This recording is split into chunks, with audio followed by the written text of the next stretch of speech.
And welcome into Tuesday night edition of the Power Hour. I'm Steve. Sorry to take you away from the impromptu AEW, but we're taping this and you can watch us later anyway, so it's not really that big a deal. I'm Steve, along with the urban sensation, the icon, the man that is walking away in just a few months, the one, the only, the incomparable C-Red.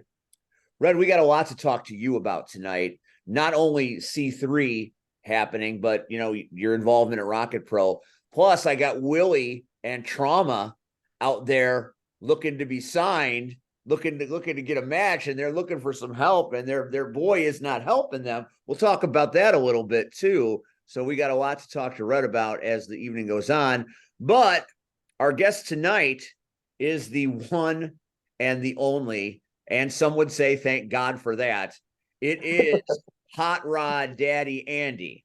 Although I hear that maybe the Hot Rod part might be exiting for a minute. You're such a complicated human being. Tell us what's going on with the man known as Andy, who is doing everything everywhere. Well, let's start off and by I gotta ask C-Red first off, what are you walking away from? You're not walking away from wrestling, right? I don't know if you hear me. He's vanished. Okay, dead air. No, I'm here. I didn't know if you could see me or not, so I nodded my head. He nodded Yeah, his head. Yeah, he's walking. yeah. I didn't know that. That was a shock. So that's a crazy way to start this show off. Brand new to me. Brand new information to me. You processed very effectively. You shocked me there. Yeah, so I started here as actually I briefly wrestled as Craft here for like 2 months. Then I became Hot Rod Daddy Andy, and I think I've told you the story on past Power Hours. Like the whole character kind of got made in the dining room of my friend's house, who I'm currently in right now. We made it in like 5 minutes. I shot the promo for Crash Test, which was the first place I debuted it, and then it kind of just took off. And then I just kind of fell into a groove of being like the haha comedy character. And I think that was a detriment to like me as the wrestler because yeah, it was cool. I didn't have to do a lot of stuff. I didn't have to wrestle super hard. I didn't have to do anything like crazy. I could just do the shtick, the haha shtick that I was doing. And there's nothing wrong with that. I'm going to keep that as part of my character, but I'm gonna like dial it back a little bit. So cocaine energy, hot rod daddy Andy is gonna be more like Red Bull energy Andy. Okay. He's He doesn't really mean cocaine, folks. yeah, no, I don't really That's a mean that. Don't euphemism. yeah, euphemism. That I'm not gonna be like that wild, crazy man 100% of the time. I'm probably gonna be more of that like 85% of the time. But I'm actually like really a trained like catch hard grappling wrestler. Steve, I think you've seen me in the ring a few times beforehand. Like I can do a lot. I just kind of have limited myself because I wanted to keep going with what was good, but what was good now feels stagnant. And uh, I'm a, I'm sure everyone thinks the way I do. Like once I feel like things get stagnant, I've got to freaking change. Like I don't like staying still. I don't like not doing something wrestling related. And again, we've had talks. We've been together for hours and hours in a car now. I am You not know, asleep. I just so you know right now, I am fifth wide awake, win, fifth lucid. win. This is Andy's fifth win. This is me like just kind of regrouping really. Like it's not a gimmick change, it's not anything, it's just a refresh. I'm just gonna beat the crap out of people now. That's all. It's pretty interesting because you were dealing your training at Wrestle League for a long time, and you're part of the Wrestle League dojo and everything that they have going there, and the athletes that have come out of Wrestle League have done amazing work everywhere they've gone. They're infiltrating Rocket Pro this weekend to a certain extent, and then you see them at Frontline an incredible amount. So, the Wrestle League brand, has become synonymous with good work, which is great. it's a tribute to Lou and Shogun for teaching correctly. But when you talk about stagnant, you have made a change in your training. And I hear that you are working a little bit at freelance training there. How has the change from Wrestle League to freelance been? Well, I just went yesterday at the first class, and I was speaking to one of the owners or trainees there. Starting probably Friday, I'm going to be paying full time to be working there. But boy, those kids are fast. Like, it's not a style of training I ever like learned. Like, I know how to keep up. I know how to do all the stuff that they do in it. But that brand of wrestling is not something that was like on my radar, and I feel like I should probably I should learn it because I need to know as much about it as I can because it's what's pushing a lot of those guys to the next level. And like I said, I need to get to that next level, so I'm going to put myself in a place where it's going to help me push forward. Because, like I said, right now, I don't like being stagnant. I don't like sitting still. I don't like waiting and hoping something good happens. I know that anything in this business has to be done by like you doing it yourself. So I'm setting aside the time. I'm limiting myself to the places I go. I'm focusing all over again on wrestling because I need to be what I think is the best at wrestling. I need to be like I can't think of the word. I just need to be considered as like a very good wrestler out here. And that's just me. I want that. Like I am solely focused on wrestling. You want to be respected. I think that is a very important thing. If you don't go into it with the mantra that you want to be a good worker and respected, I think that's where a lot of injuries happen, and that much is absolutely true. When I was putting together the show flyer for this show, I was talking about your love for wrestling, but the fickle part of this business is it doesn't always love you back. Can you speak on that a little bit? Because I mean, having traveled with you for hours upon hours, having conversation, and everything about traveling with you is great. I've learned a lot about you. I've learned a lot about how you process things. I've learned a lot about how creative you are with a mind for this business. It's like, I'm driving along and Andy's on the phone with Lou trying to book a brewery. He's talking about his Duke Laserfist character. There's literally 5 hours that we're driving to Wisconsin. And I think I had the conversational stage for like 38 minutes. And Andy was the other, was the rest of the time. And it's just all of the ideas that you have.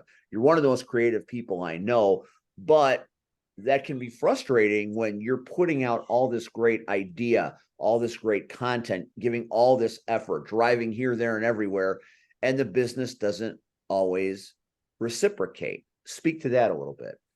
Yeah, so I started off the year pretty hot. Like I have been wrestling every weekend. I was on at least like 5 or 6 different brands, and up till about maybe 2 months ago, I was down to just two. So I was solely Wrestle League and solely Frontline. And now recently it's feeling more and more like I'm just exclusive to Frontline. So I like because we sat and talked about it. Like I didn't understand what the heck was going on. I was like, bro, is it me? Like, is it something that I did? And then when I sat back and talked to Rachel about it, like it's not a bad thing that I don't have all these places to wrestle at. It just means now I've got to like make myself exclusive and solely focus on one place and make sure I'm the best there. But really like it is frustrating to have just a ton of ideas and not have a place to get it out. It's a good analogy would be like I have all the paints, but I got no canvas. I've got every shade of color to paint with, but I got nothing to put that paint on. So I'm left with paint right now. Like I'm just gonna lately I'm just doing what I gotta do, and I'm just gonna keep coming up with the ideas. I'm gonna keep doing what I do, and it's a lot about right place, right time in wrestling. So I'm just gonna do what I do, and someone's gonna see it. People won't see it, but I'm banking more on the fact that people will take notice than people not paying attention at all. I think is the most important thing that you said there. You never know who's watching. I became present on social media back in 2013. That's when I had Facebook for the first time. I was 43 years old. Was just in broadcasting school, and that was my first experience with Twitter and Facebook and Instagram and all of this stuff. I had no point of reference till I went to broadcast school, and they said, you're going to need to do all of this or you're not going to go anywhere. And, I did all of it. I still really didn't go anywhere, but that's neither here nor there. But my point is, the first thing when I was putting together the first Facebook page, which is the one that I still have, the tagline since 2013, that's a decade now, is you never know who's listening to you. So when you're someone that wants to be in radio or broadcasting, all it takes is that one person to be sitting there clicking through all the crap on social media. They happen to click on you or on the Premier Streaming Network or on Fight TV, IWTV, whatever, wherever you're at, Rocket Pro's YouTube page, wherever you're doing your thing. All it takes is that one person to hear your voice, to see you work, to watch what you do, and it can change your life. It can happen just like that. Doesn't always happen like that. So I think that it's important that you understand that, because I don't think a lot of people do, because you see a lot of people, kind of, dancing through their matches. A lot of people on commentary don't give it a, kind of ebb and flow. I feel like if you're not 1,000% vested all the time that you're in front of the camera or on the mic, and that person listens to you and you're mediocre, you lose your chance. So you have to be 100% all the time in order to be there when they need to hear you to maybe make your dreams come true. And I think that that's a good thing that that. And if you're going to be exclusive to one promotion, it's a pretty good one that you're exclusive to, because you're the brand new battle-tested champion at Frontline Pro Wrestling, a place that is near and dear to my heart. And you just had a banger of a match to win that title versus Bulletproof Ben McCoy. And that match was straight fire. Talk a little bit about Frontline Pro. Talk a little bit about Ben and your match with him. So I've got a promo actually coming out that'll explain a lot about how I feel about that match. But having watched like footage back and everything like that, I'm not I'm not thrilled. I'm happy that I'm the champ. It's cool. I've got a belt, but it feels like added baggage the way I earned it, because the way I won was because someone else decided they wanted to cheat and attack my opponent, and it cost him the belt. Yes, I was fortunate enough to win that belt, but it's one of those instances where it's like, did I actually do enough to earn it myself by beating Ben, or did I have to be helped to do this? So it's in my mind that I am still having to prove that if it's real, I still have the belt. Actually, as a matter of fact, where did I put the damn thing? We got Rion Skills, who has joined us, and he is our picture-in-picture guy. And he has got the picture of you rocking that cool-ass belt live from a night. It's a very similar look. You and your brother in the picture look the same. Yeah, it's a lot of these belts, man. This one's pretty cool. Here it is. But yeah, 2 weeks now. I've never won my own heavyweight championship before, so you always kind of think as a kid, you win the belt, you think instantly like Ric Flair. It's like, oh man, limos, that's gonna be freaking crazy. You're gonna have the best life in professional wrestling. It's not that. It's it's cheese sticks. Huh? It's cheese sticks. Yeah, this is mozzarella sticks right here. And right. If you saw my picture, you'd understand the reference. Sure, I enjoy holding this, sure, I enjoy carrying this, but I feel like it's off the back of someone else doing something that cause another person to lose it. So at the end of the day, still, as I did in that match, I still feel like I have a lot to prove, and that's kind of what I'm setting out to do. Night for Tyler 6 was something that I didn't expect. I had never been part of one of those shows. And as I said on this show last week, it really affected me and resonated with me, all that it was, from the guys and gals in the back laying it all on the line to the family, to the fans. It was awe-inspiring. What are your thoughts on A Night for Tyler 6? Well, that was my second one. The first one, unfortunately, I didn't get to enjoy that much because it was my Michael Jordan show. I had a fever. I had thrown up like 2 times. I wasn't doing too hot, and I got there because, again, Ben took a chance on me, so I'm not going to let him down. So I drove out there. I did my match. I partnered with Logan Lynch. We lost. And then I immediately puked and left and drove home by myself 5 hours. Miserable night.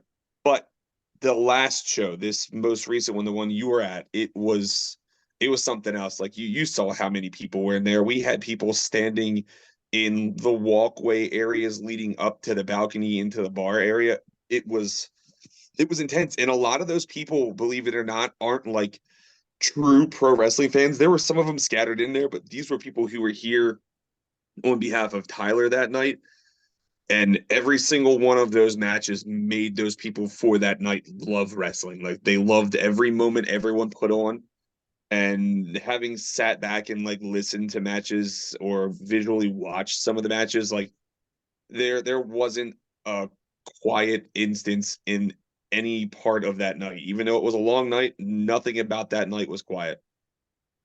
Yeah, I talked to a number of the fans after the show was over at various times, and each one of them said they were making plans because they had the little card that was on every seat for the Freedom Cup. So a lot of the people that watched Night for Tyler that might not have been wrestling fans, you guys won them over enough for them to give you a secondary chance at the Freedom Cup. So that's just pretty cool.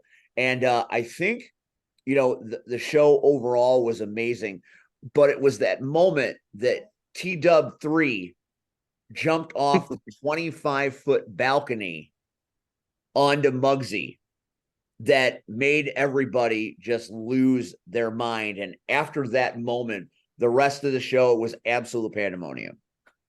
Yeah, and remember that man is signed to OVW, so he just took like a 25-foot risk of losing that entire contract, which was nuts. Exactly what I was thinking, because after the match was over, he's thanking everybody, and he's not going to be around for a minute. He and Ben are so very close, and I'm like, dude, you're just signed to OVW for an exclusivity situation where you're going to be there because of the effect you had on their Netflix show. You take a 25-foot dive, and I'm not kidding. This is not a joke. This was not. I mean, this reminded me of when I first started, when Vic Capri fought Joe Heisman, and they threw Vic Capri off of a balcony that was about 20 to 25 feet high, and he went through about 78 tables. Yes, Vic. I was right under now this. 78. I was right under that, watching that, and you got the video. You got the eagle landing. He should thank his bones and his muscles and all of his joints for staying together and not bursting when he hit the ground, because it was just pure linoleum floor underneath him and maybe a couple people.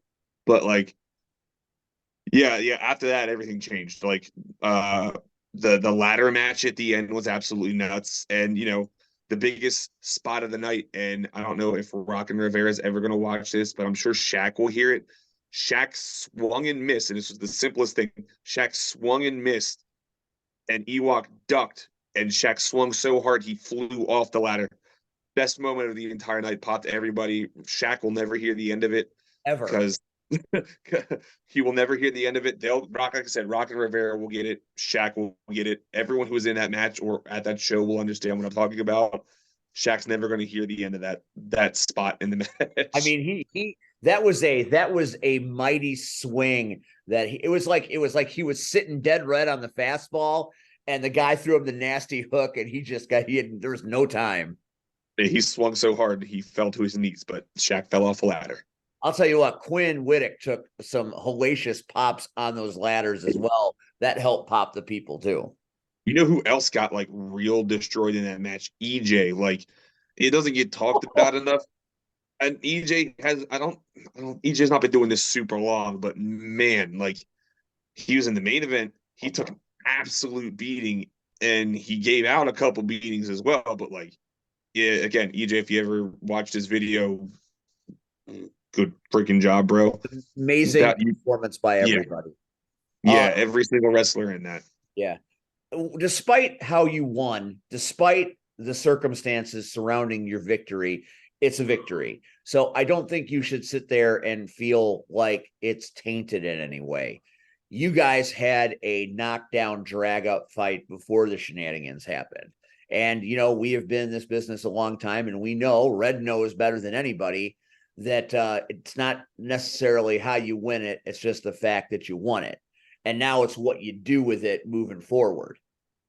So maybe Ben had the misfortune of Air Gavin showing up and Striker Industries doing their nonsense, but you still were in that match, fighting your ass off, doing Hot Rod Daddy Andy things.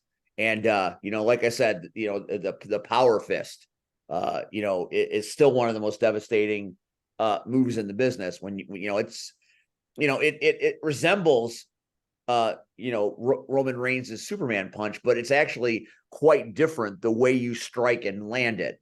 And Ben took 3 of them. And that last one, you know, despite whatever shenanigans were occurring, you know, you got him, you pinned him, and you're the champ. Yeah, that's the first time in ever anyone's kicked out of that move, and he did it twice. But yeah, like you said, it's not the typical like Superman punch. Like I'm not gonna stand in the corner and scream and do any of that stuff. It's more of a, and if you watch this, I fall back into that corner. Everything I have goes into that one moment where I get that crowd right there, and it feels like every single like particle of energy in the air is just charged into my fist to punch somebody. And again, like he kicked out of 2 of those, and I kind of didn't know what else to do after that. So I'm just glad that the third one did get him down, even though it happened off the back of what Gavin did. And also Ben had the misfortune of creating Gavin. So he's been living with this for a very long time. Yeah, Gavin is a charlatan, a scoundrel, many other explicatives I won't say at this time, but he'll get his, you know, we know in January that match is happening. Ben will get his shot at Gavin, and I don't think Gavin's going to like it very much. We were talking about wrestling, not necessarily always loving you back. What do you think about wrestling these days? I mean, you live it, you breathe it, you are inspired by it, you're impassioned by it. And wrestling is different now than it was when Red started, different now still than when I started, different than when we all started watching it. What about wrestling do you like? But more importantly, what about wrestling don't you like? I don't like, and this will be the easiest way of saying it, I don't like the clique mentality of wrestling. I don't like the fact that only certain groups of people are ever going to be the ones who get a chance, no matter how hard you like put in effort or how much you work. Still, Pat's here. How hard you work or how much effort you put in, that stuff's not seen. But if you're surrounded by the group of people who are seen, like that's your kind of in. Like I don't like clique mentality in wrestling, or herd mentality, whatever you want to call it.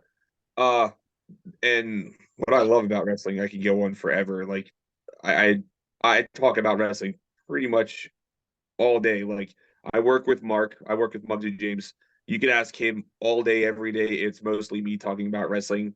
All our 5-hour drives, our 10-hour spent together, Steve. It's nonstop me talking about wrestling, even if it's not me wrestling. It could be about old 1990s wrestling. It could be about someone else wrestling. Like Except for the do 15 minutes you're in the quick trip. Yeah, except that then I'm looking for food. But like there is not a moment I don't think about it, and I know I frustrate people with it. Like I know Rachel is like irritated about how much I talk about wrestling and how much I care about it. And She is. like I love her. I know she's irritated and she deals with it, but like it's a lot better than me being dismal because man, without wrestling when I'm not doing this, I am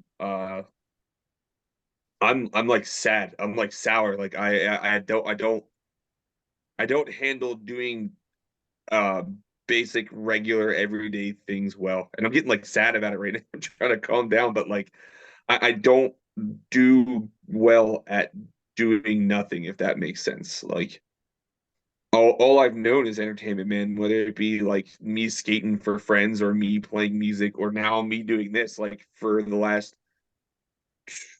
20 years, it's been like my blood to do this. And I've lost countless jobs, countless friends. I've lost relationships. I was married at one point and I lost that because I cared more about doing wrestling and fulfilling that goal than anything else I've ever had. Like it's what I do. Like I can't stop. It's if there was ever like physical drug for what wrestling was, I have taken it a million times now. I can't stop.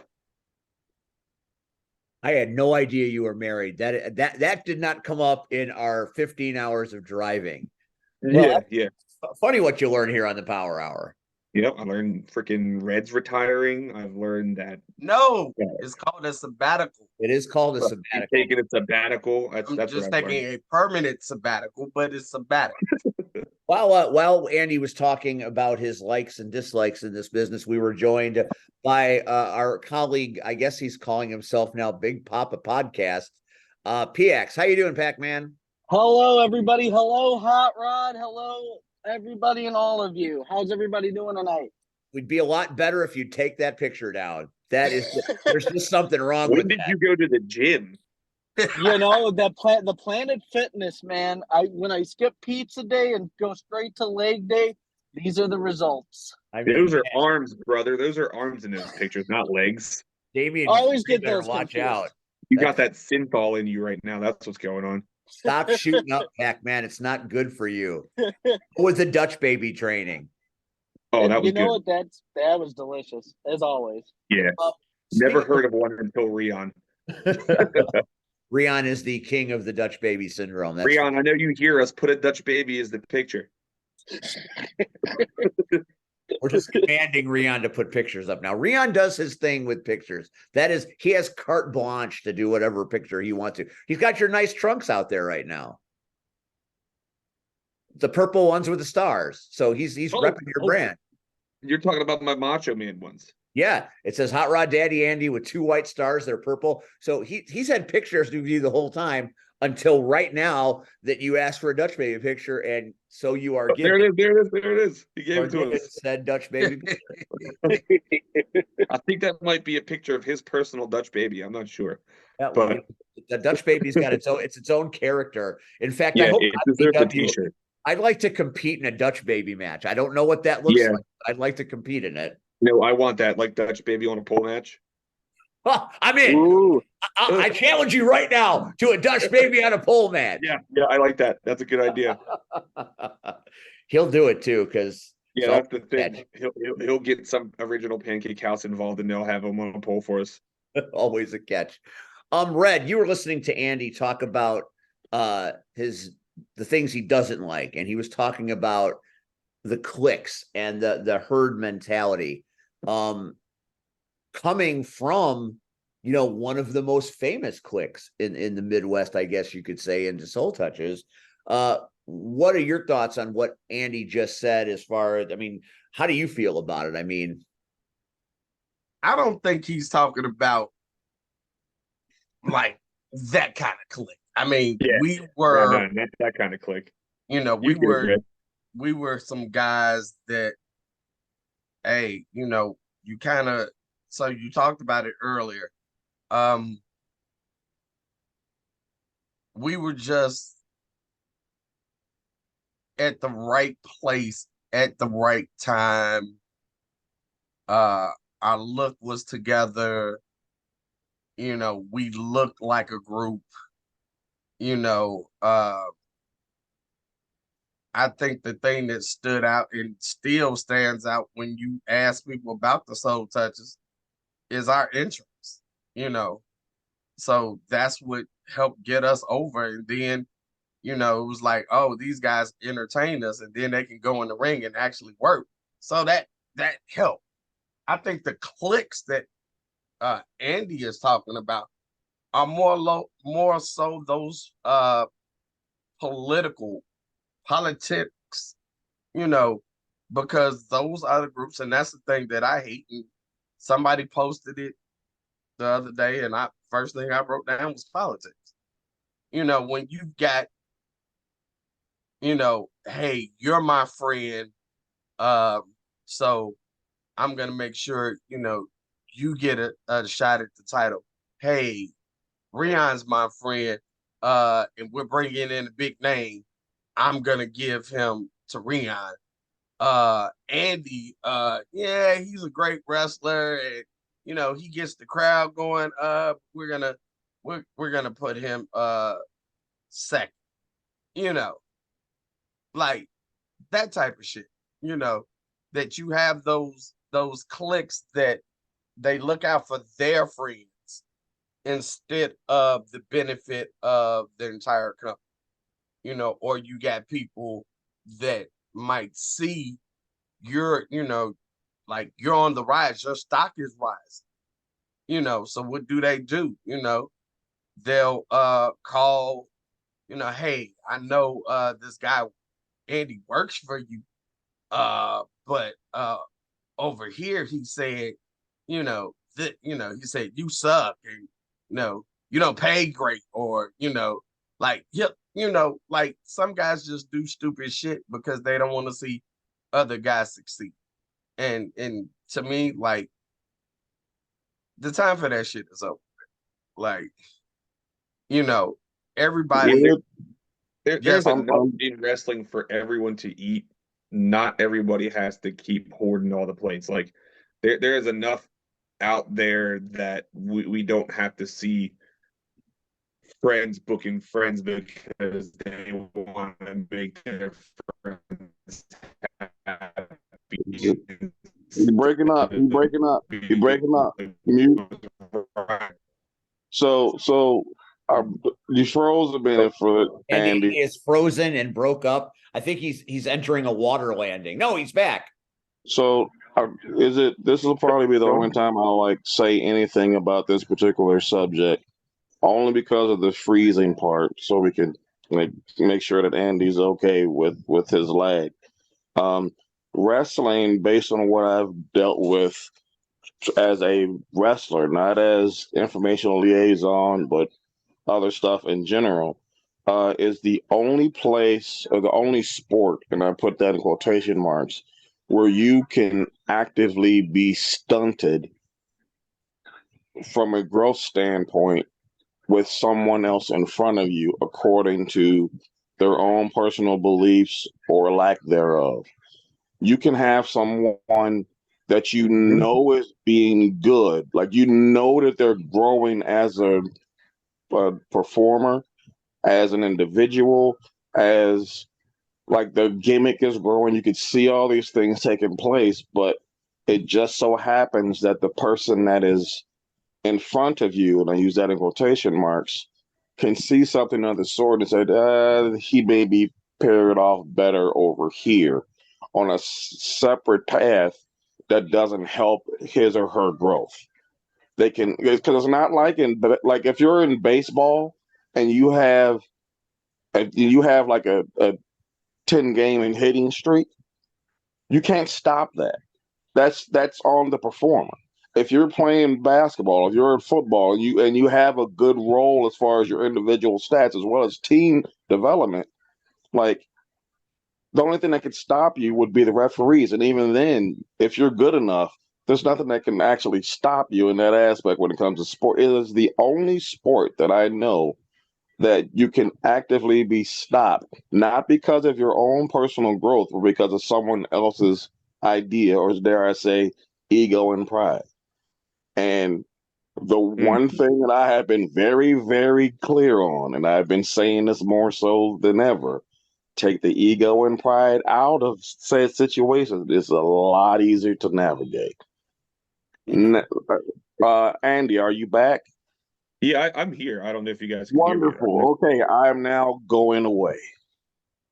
Yeah, Rion, he's right. Ego in yeah, wrestling is like ego in wrestling is like a huge deal, and like you have to have it somewhat. Like you have to have an ego about yourself somewhat, but once it starts affecting the company, especially if you control the company, it can get real bad because then your ego is going to get in your way, and you're going to think you've got to be the top guy because you own this place. But it's not always what's good for your company. Like this is the equivalent of a Booker putting a heavyweight championship on himself and bringing in faces that he spent the money on to fight those faces. Those are the problems with wrestling I don't like.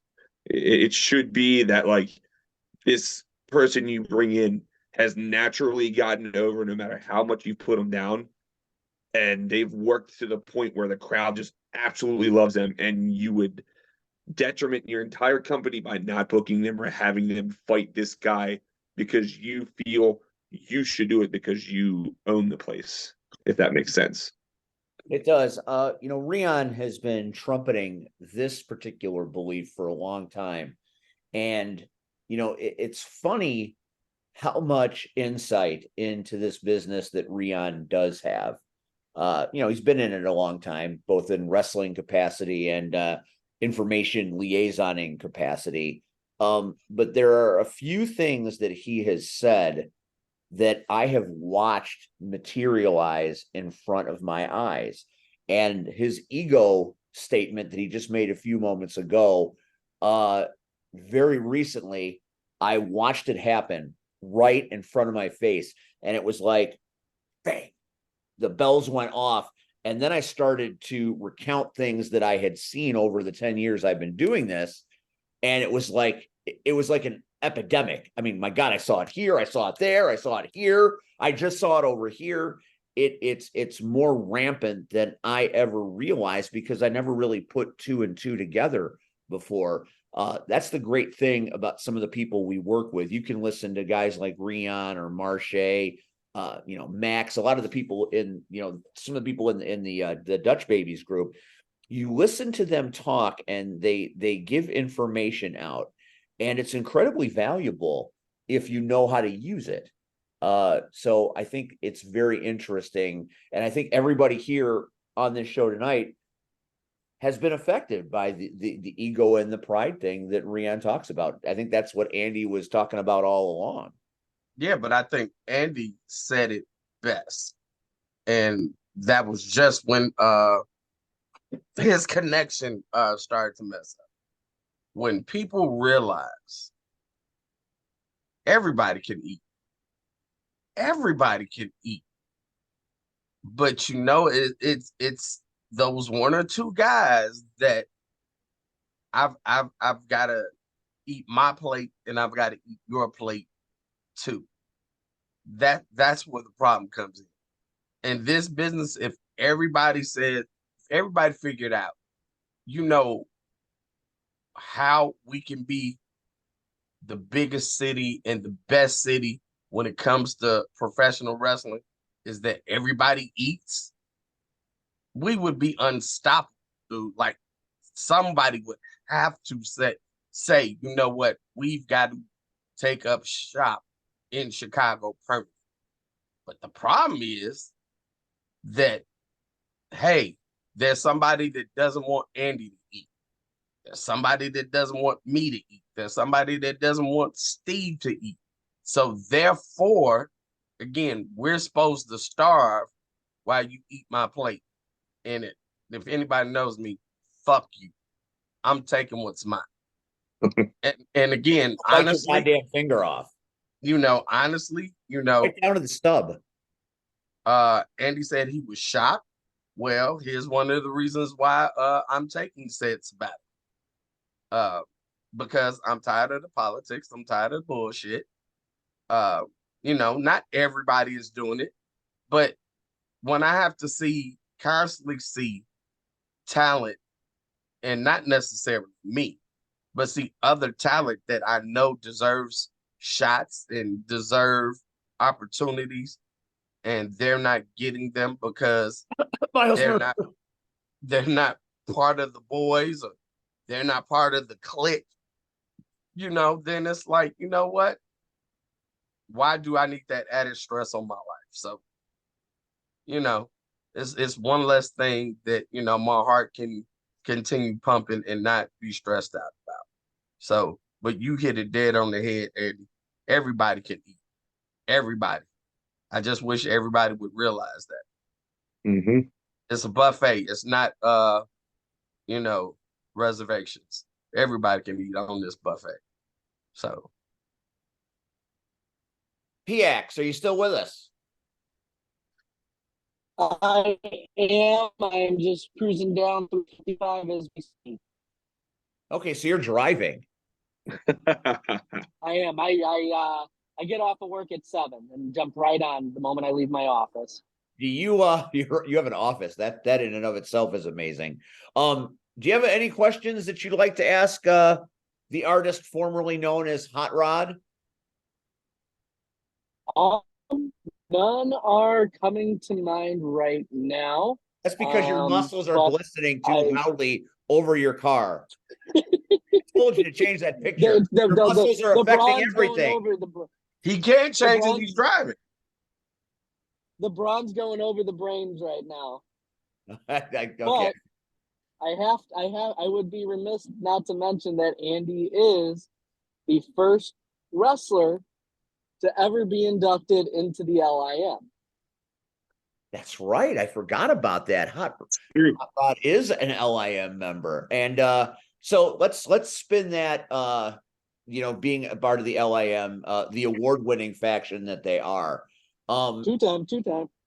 How does it feel to, and again, we'll make this a bigger question. I mean, the LIM are now an integral part of what's happening at RPW for sure, but they started. Where's that at? We'll talk about that in a minute. I know you're going to shoot, and we will put the bullseye out there for you. How does it feel to be embraced like you have been by so many different fans?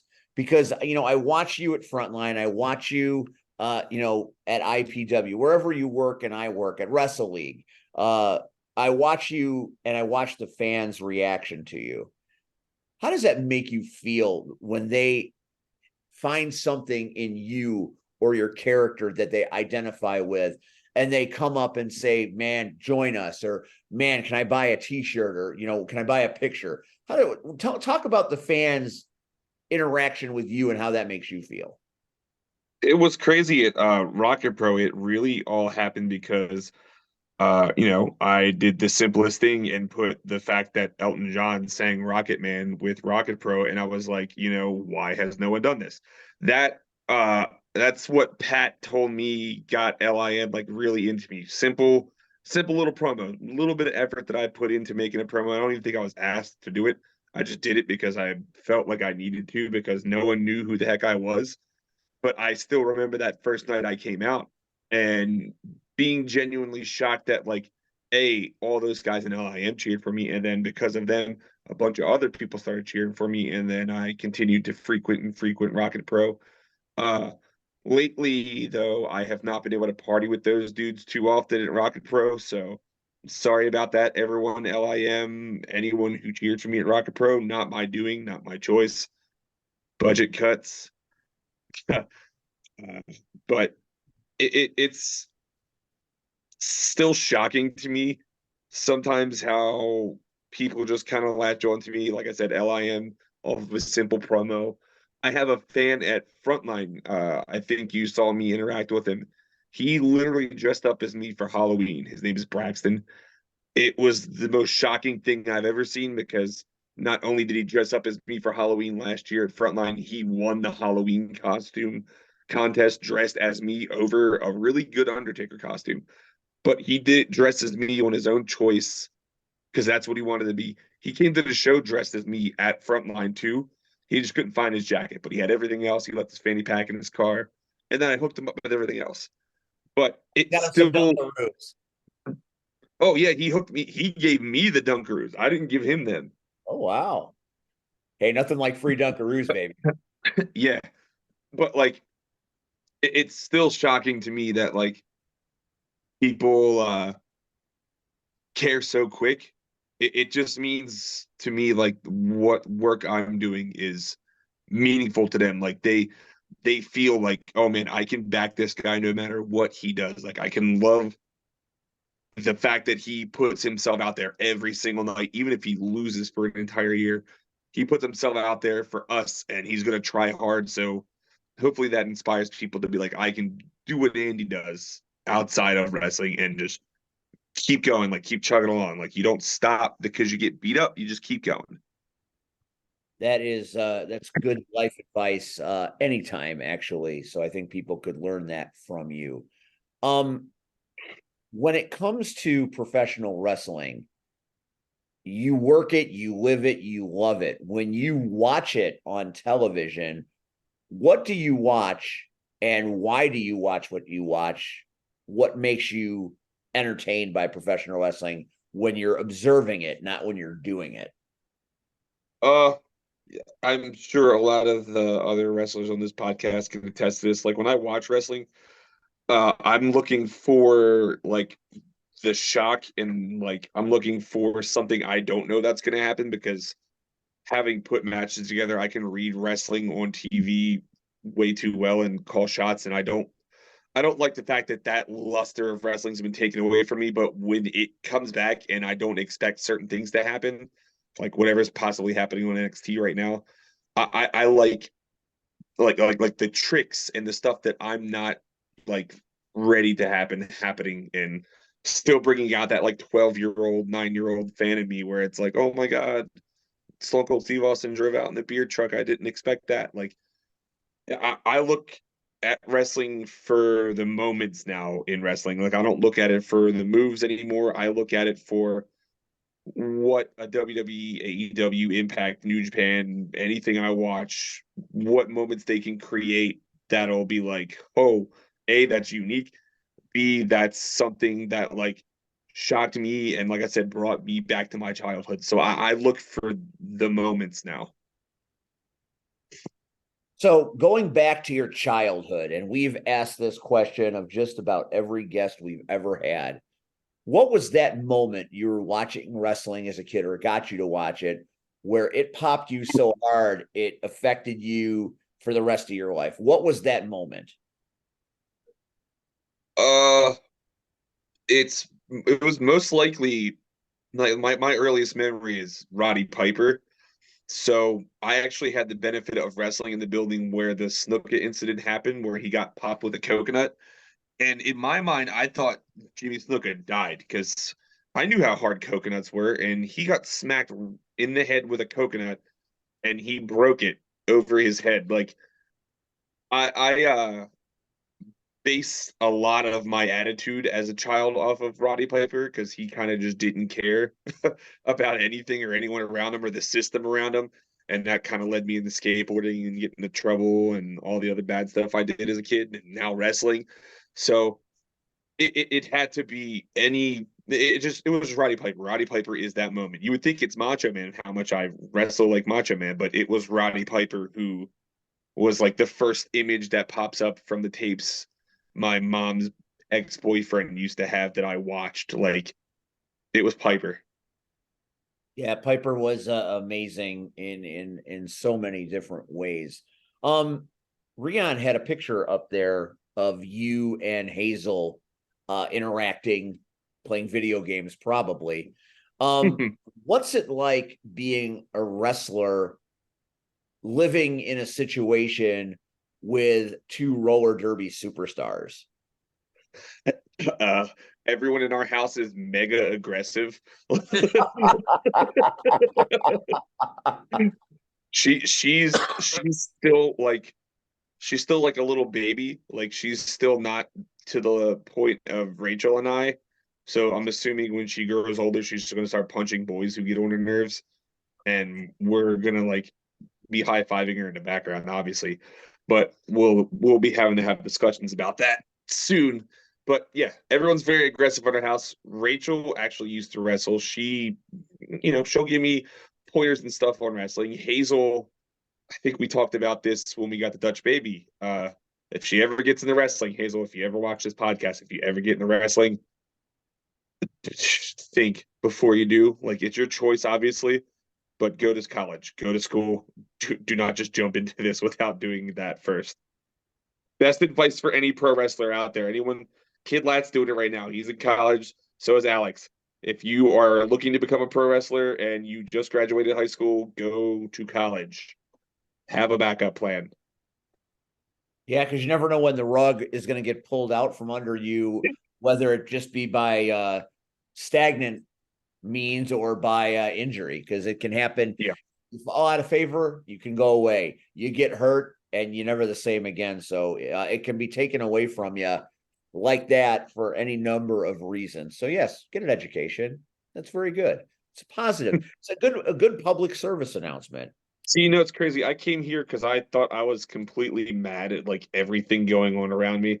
And this whole time I still just care too much about like me. I care way too much about me to like be mad about any of the dumb shit going on around me. And then B, I want to see people do good. Like I want everyone around me to do good. I can't tell you how many times I've put over a Shaq or an EJ or a Muggsy to some promoter, even if they don't ask me to do it. Like I'll talk to promoters about guys I know just to be like, hey, in the future, if these guys hit you up, like I can tell you they're good. Like I'm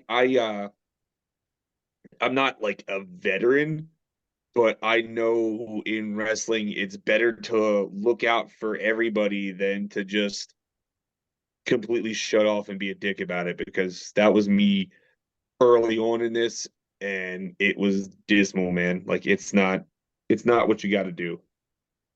What are the differences between wrestling in Baltimore and wrestling here in Chicagoland area, in Indiana and in Wisconsin? Uh Anything well, strike you as like this is something they do a lot there that you don't do as much here, or is it pretty much the same standard fare? well, in Maryland I got a lot of the like old 1980s like Southern style wrestling. I think some of you Windy City guys might have got that because like all the stories I hear about what you guys have. You guys in Illinois have a long lineage of independent wrestling that I continuously like grab pieces of from people like C Red or Rion or uh Braun and stuff like that. Like I pick up little pieces from everyone here and there, and I don't truly know like all of it yet. Someone should probably write a book. But Maryland didn't have a lot of that like big lineage where it comes to like independent wrestling. Like for the longest time, the biggest company around us, independent wise, was Maryland Championship Wrestling. And at one point, it was owned by Gilbert, actually. And that's when I walked in there and first met him. And now it's owned by a dude named Dan. And he's kind of made MCW into like the hub. So like if you go to Maryland, it is the place you want to be because guys like Adam Cole, guys like Jeff Hardy, guys like Leo Rush, and basically half the dudes you'd see on Ring of Honor or WWE and AEW now, a lot of those guys came from that one spot. And at the time when I was wrestling in Maryland, all I kept seeing and hearing was like, oh, dude, Illinois is blowing up. Like everyone in the Chicago area in the early mid 2000s was like, this is where you want to be. You got to get over there. So I chased that. Like I'm out here now. And wrestling out here is like, I don't know how to explain it. Like, first off, you guys have a way different lingo than what I do of wrestling. And that's just like something on the inside. Like I know I've learned now how you guys talk about wrestling is different than how I talk about it. And like I said, you guys have this like I'm kind of going everywhere right now. Sorry. You guys have like this whole history of your independent wrestling, and you have your guys who are still out here from that history, and like a lot of it's still carrying on. It seems like a lot of the Windy City guys seem to be still roaming around doing uh I don't know how to explain it, like spirit of Windy City wrestling in whatever companies and promotions they happen to be. Wow, that's deep. I didn't. I know I started rambling. I started thinking about a billion different things as I was talking about. This is how it is, Red, riding in the car with him. He's Andy's driving down that thought highway and he doesn't care about exits. So he's 90 miles an hour talking, right?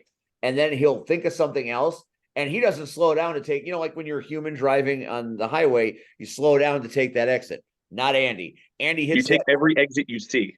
at 90 miles an hour. And I'm like, "Ugh." We were just talking about this. When did this change?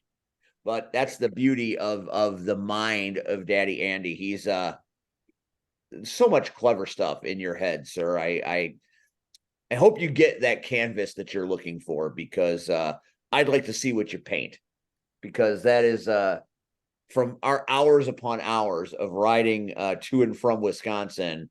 I probably would be dead without you because I would have fallen crashed a couple of times. There's no doubt about that. Yeah. But the stories you tell and the concepts that you have, I think are entertaining and would work. I'm not going to talk about any of them because who knows when they're going to pop out and end up as part of your character or something you do. But I think you need to keep going simply because it's just amazing work that you do. Thank you. Now, I didn't Red, realize. I'm sorry. Go ahead. What are you going to Go say, ahead. Andy? No, I just looked at my phone. I was at 10%, so I'm listening. But how about giving this young man some roses? No, he does not deserve roses. No, I'm What? playing. Come on. You're I done said- with your sabbatical and you're not even going to give the man roses? Damn it. Roses die, man. Like roses don't live forever. Did you not hear me say I was playing? Andrew, what can I say? I love your mind. I cannot second enough what Steve has said. We have had conversations. I've overheard you talk to other people. The way your mind is beautiful. A lot of people would think you're crazy because you have all of these thoughts and all these ideas in your head.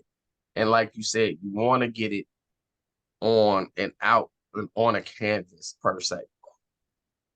And I love that about you because that means that you're constantly thinking about how can you be better? How can the business get better? How can you help somebody else? Like your mind is constantly, if you have to look, those twin turbines in your head are just constantly going. Like the original Batmobile, the twin turbines to speed. Lord have mercy, Steve. I also love you as a person. I have come to love and respect you so much. And I don't care if she hear it. Fuck it. I don't care.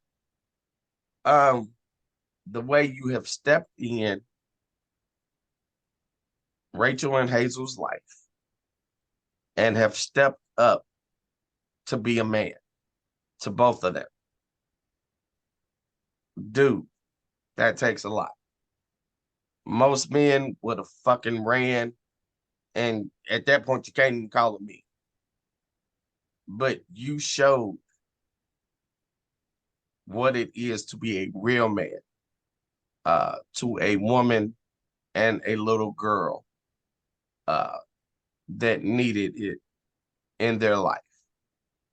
I applaud you for that. The male species, I'll say that,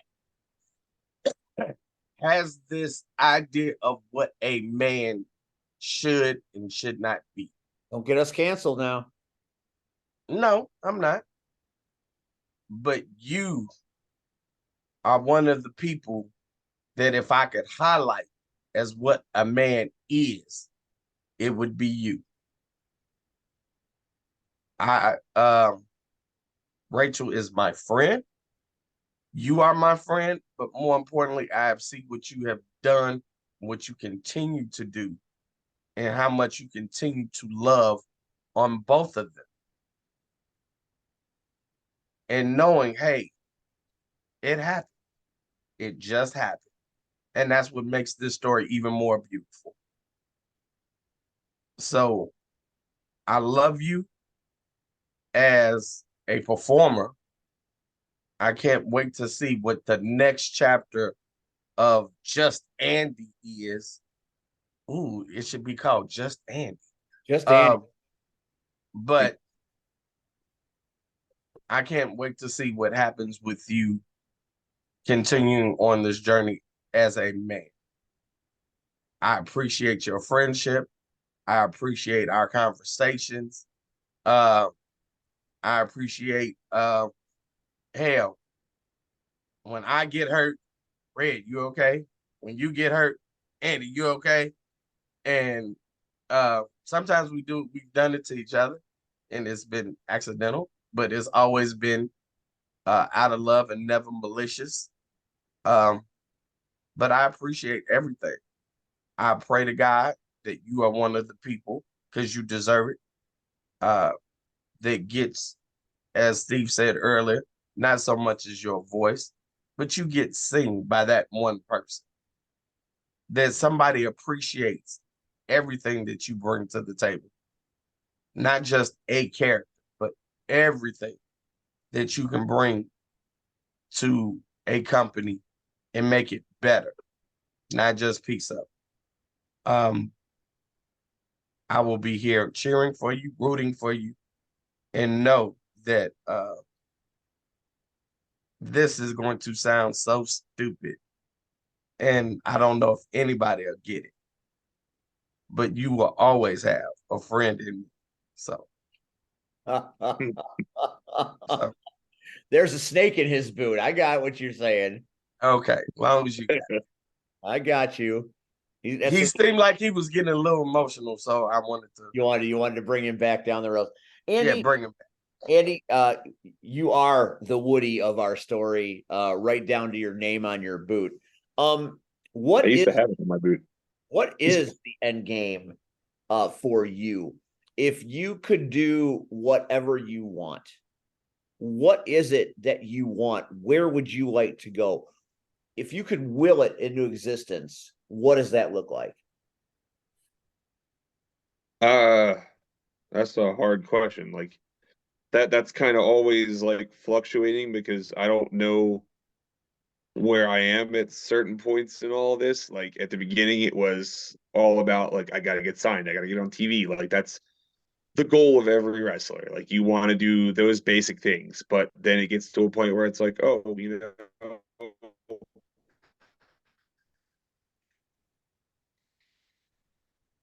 I think you need a flag. I want to be out here entertaining. Like it doesn't matter if I get, huh? I think you were. Oh, I didn't hear you. But like it gets to a point where like, oh, I was lagging. Sorry. Yeah, you're back now. Like I said, things fluctuate, things change. At the beginning, it's like you want to get signed, and then it gets to a point where it's like you can do this for a living without getting signed. Like you understand that like your role in wrestling doesn't always have to come to just being a guy whose name is on a paper or on a TV show. Like you can I can do more in this than just wrestle. Like I want to ultimately I want to be able to have a space for like myself. Like I want to be able to not have to ask someone to go use their wrestling ring just to keep myself like like rust free. Like I want to have my own ring. Like right now, that is my goal. I want to get my own wrestling ring. I don't need a company. I don't need anything like that. I just want a ring that I can be in, that I can work in, that I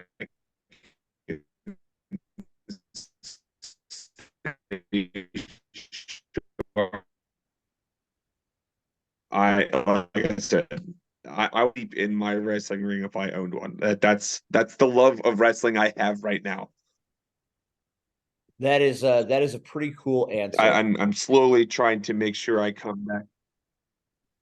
Yeah, Give the trying man to not. I've come back from being emotional now. I'm back to life. You're back to life. Give the man a wrestling ring and he can change the world. That might be the title of this episode tonight. Andy, you know I love you. You know that when we travel, you're like one of my kids. You know, Pioneer, baby. I love our talks. I love the drive. I love every bit of it. You know, they always told me, Steve, make sure you get in a car and drive somewhere with some cool people. And remember that. And I will remember that for a long, long time. Whether it was you and Mark or just you, or you know, you, Rachel, and Hazel when we drove together. It's enriched my life, enriched my experience, and it's changed my perspective on a lot of things. And that's what good people do. They give you the opportunity to alter your perspective in a positive way. And I see that in you wherever you go. Your enthusiasm alters perspectives. Now, right now, you may just be doing the frontline thing, but this business is cyclical, and you know, good workers that are well trained, that will do whatever it takes to make a company succeed, are few and far between. That much I can tell you for sure. The people that want to put the people they're working with above their own interest do not grow on trees. And everywhere I've worked with you, I kind of feel like you do what you do for the betterment of the locker room that you're working with and the company that you're working for. And I know it's frustrating sometimes, but don't ever change that, because that is what this business sorely needs. People that are in it for the greater good. And there aren't a lot of them, and you're one of them. So keep doing that. Talk to us a little bit about what you're doing at Freedom Cup. I believe after when we were talking before the show, you said you might have a few matches this Saturday in Wisconsin as Frontline Pro Wrestling presents Freedom Cup.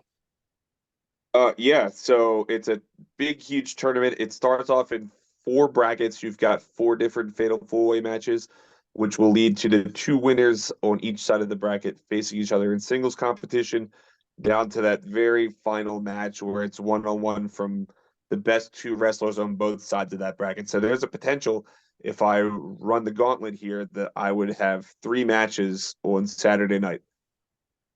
Currently, I know Paragon is unable to make this show, which sucks because I've been wanting to wrestle Paragon for about a year now.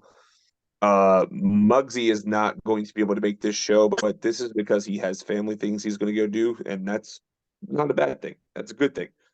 So I only know one opponent in my match, in my first round match, and that's Disco Ray, which I'm still excited about.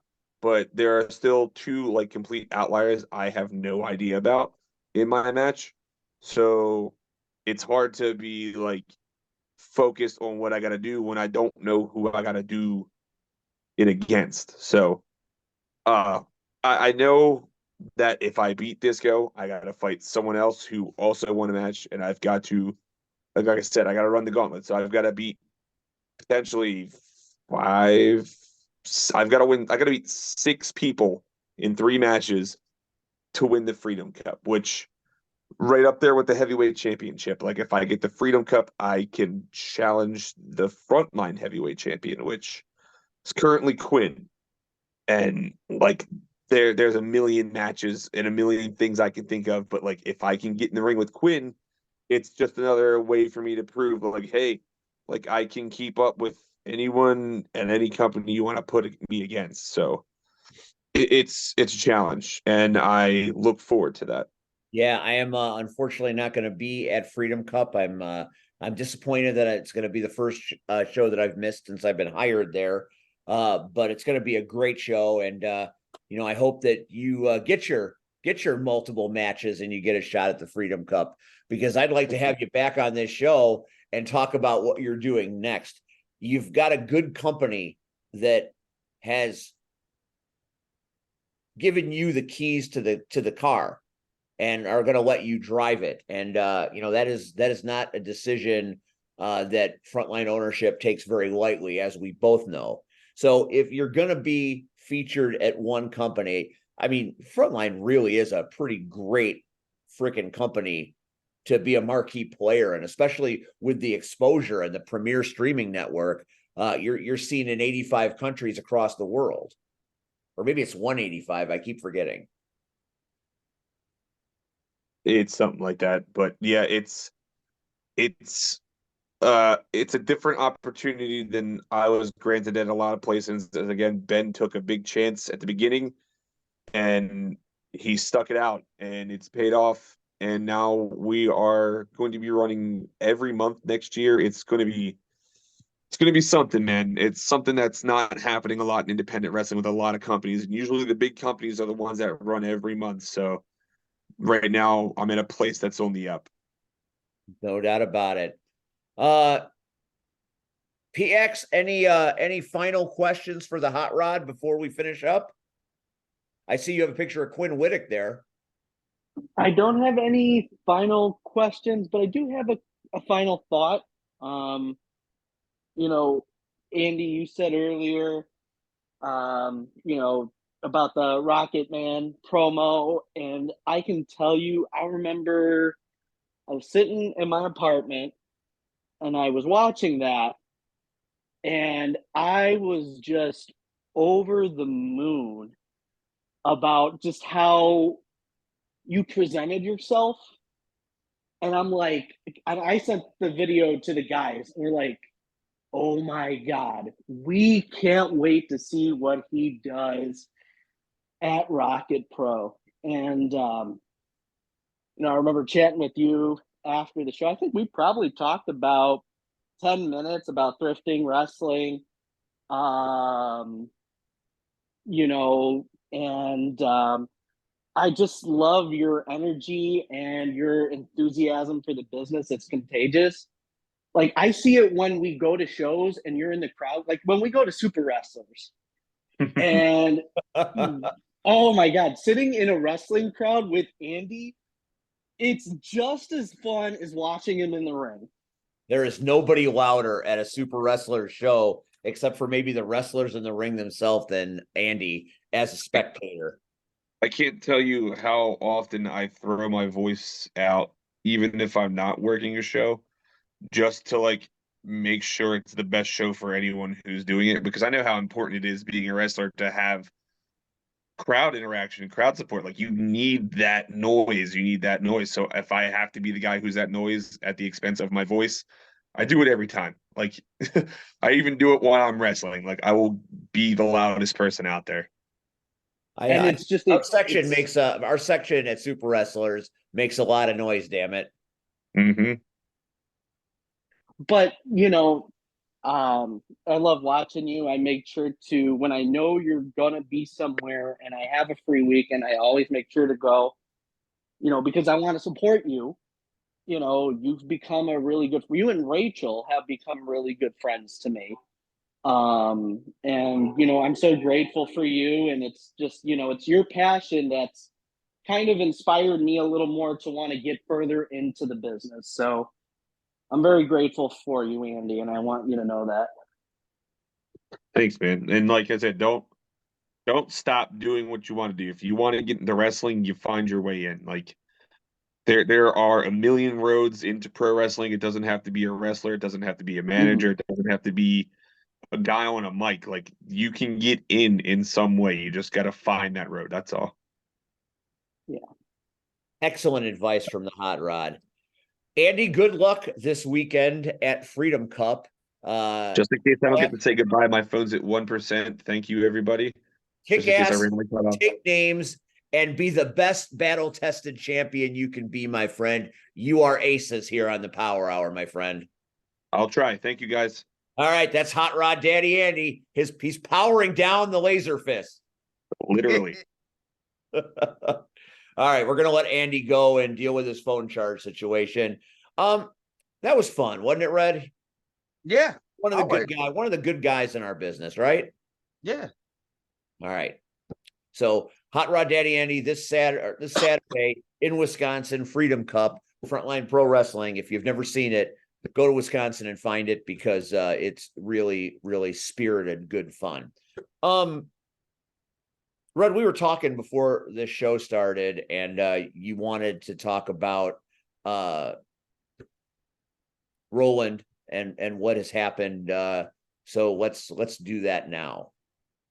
Well, I just think as a community, we at the Power Hour give our deepest sympathy and condolences to Roland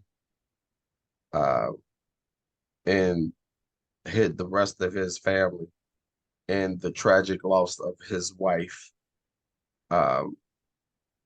It happened suddenly, and we just want to reach out and let him know we have not forgotten about him. He wrestles under the name Greg Knight, or he used to. So we just want you to know that we're here with you and for you. This is a very hard thing to deal with, and not just Greg, but we've had a few passings the past couple of weeks, within our own wrestling community family. Go ahead, Steve. Yeah, our good friend Robin, aka Ace, lost her mom.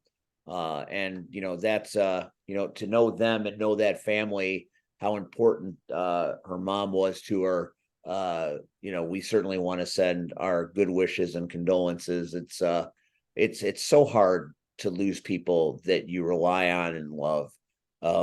Whether it be Roland and his wife, who we met many times at IPW, or whether it be Ace's mom, who I have known almost my entire wrestling career. She would come to shows and we would always talk afterwards.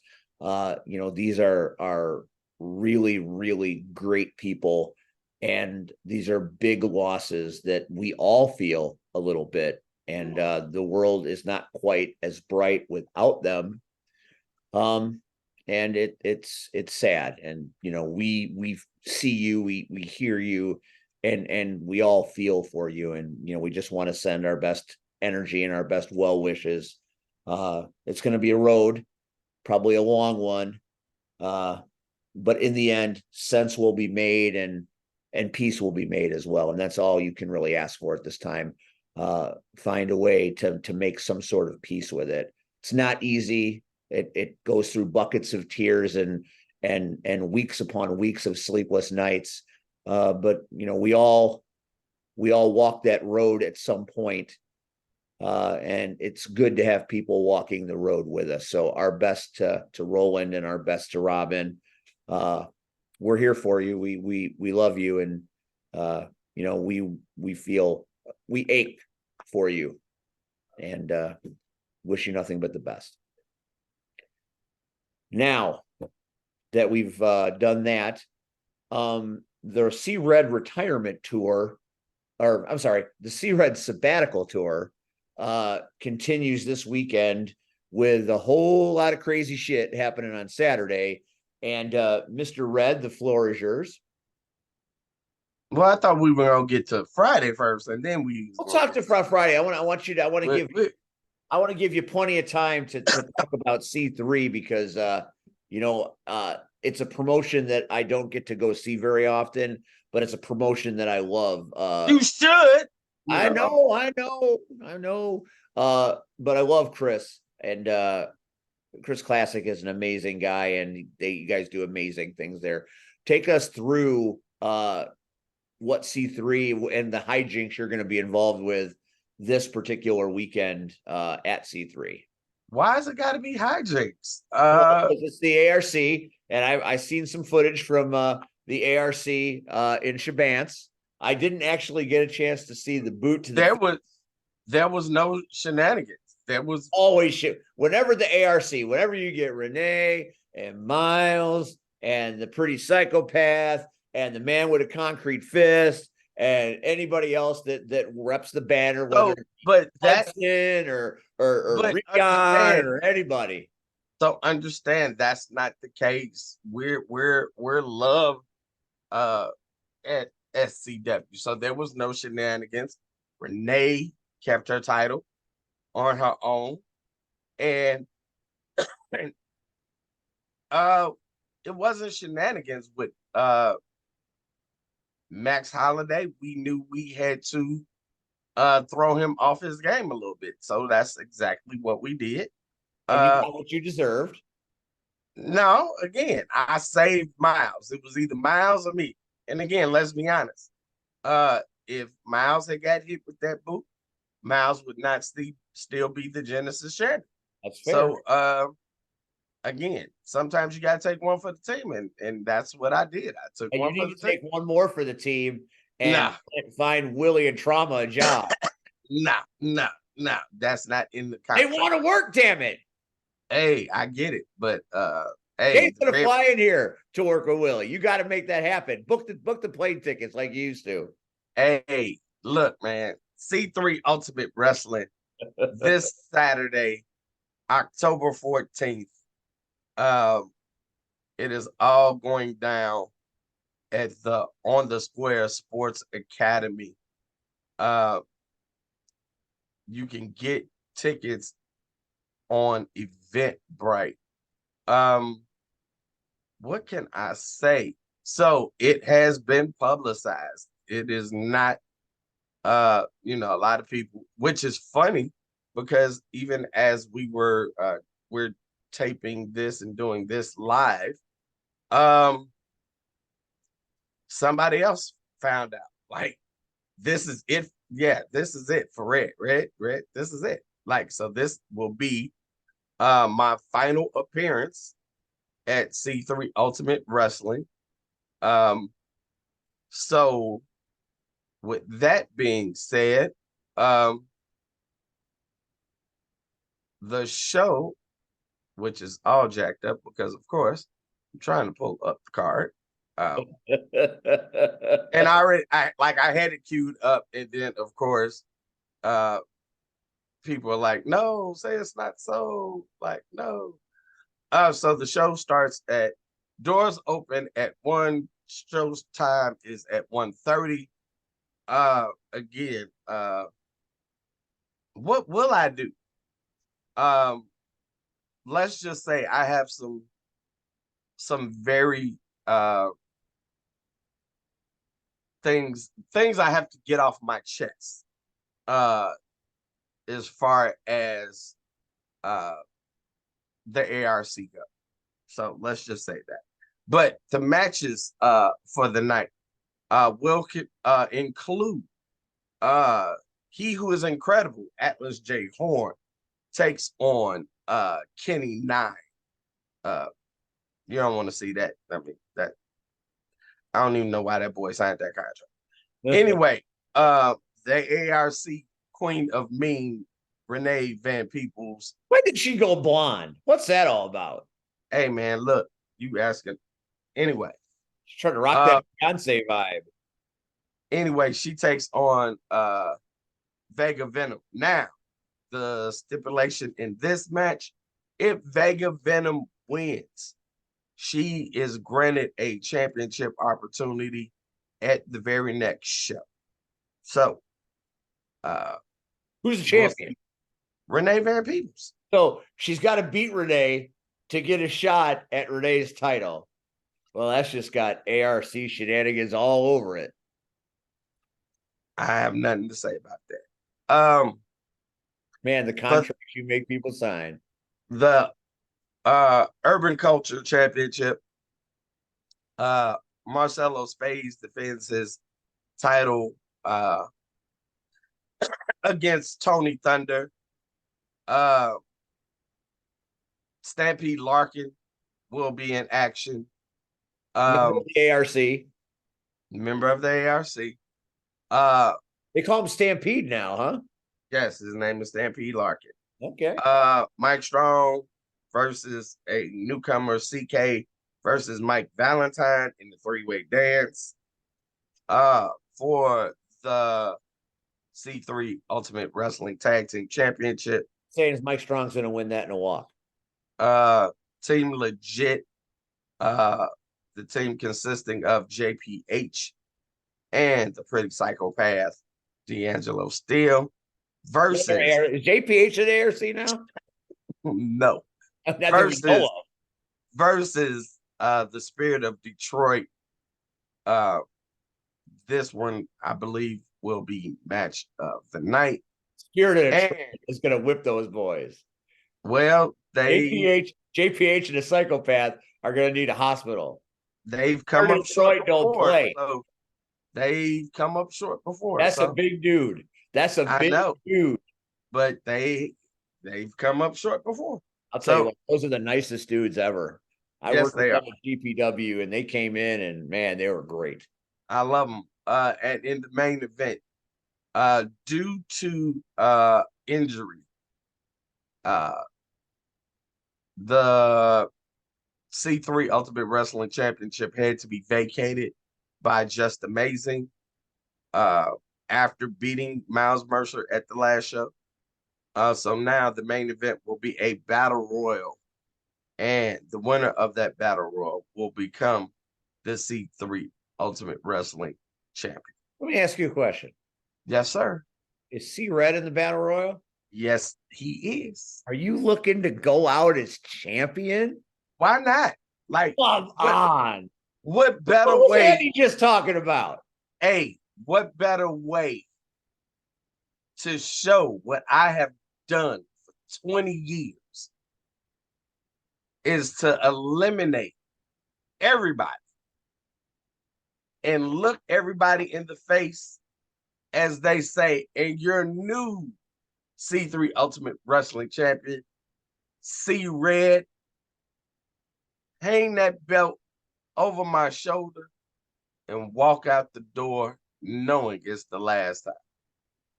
So basically, you're going to try to win this title and then retire with the title. So they have to have another Battle Royal to crown another champ. They can do whatever they want to after that. Well, that sounds like a whole lot of shenanigans, but that's the calling card of the ARC. But check out C3. It's going to be great. Man, if you win that title, and I'm going to slap you in the head. You're Why? about to have the greatest run of your life, and you're going to sabbatical now. Yeah, Man, now is the time. now is the Why? time. Why you're on top, right? Yeah, all right. So we've covered C3. Let's do CSW this Friday night. It's called Demon Night. Now, the October show has had many names over the years. The Chicago style horror story was last year, and it was Fright Night for a few years. The common denominator is that every time we have a Halloween show, especially when it's on Friday the 13th, something bad happens to me. Somebody ends up ripping my costume, taking my costume, beating me up, hitting me with a chair. It just never fails.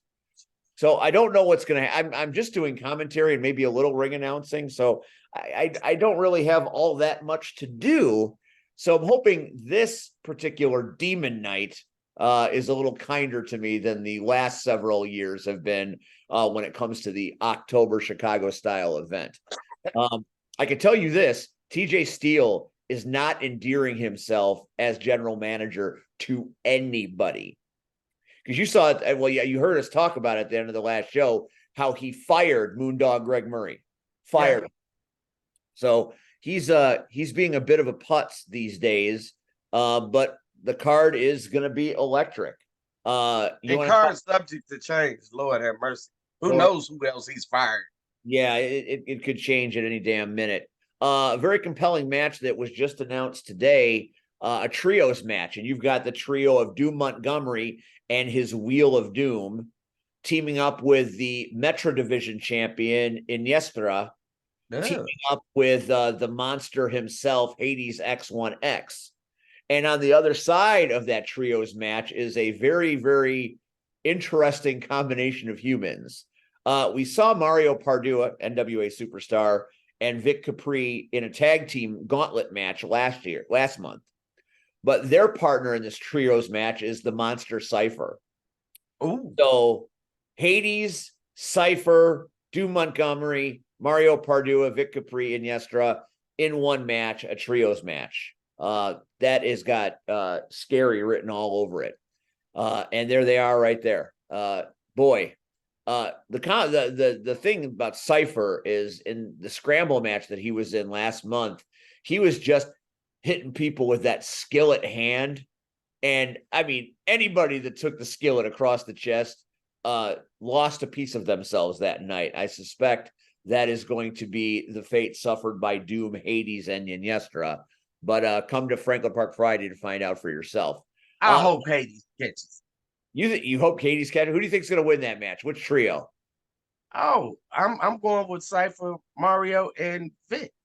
Like, again, you've got the Windy City connection, the NWA connection, and hell, Cypher's just crazy as hell. So I'm picking that team, of course. Here's the deal, though. The only thing that could turn this match on its ear is the fact that Doom Montgomery has shown that he will stoop to any level he needs to accomplish his goals. He kidnapped Jillian, who is still missing as far as I'm concerned.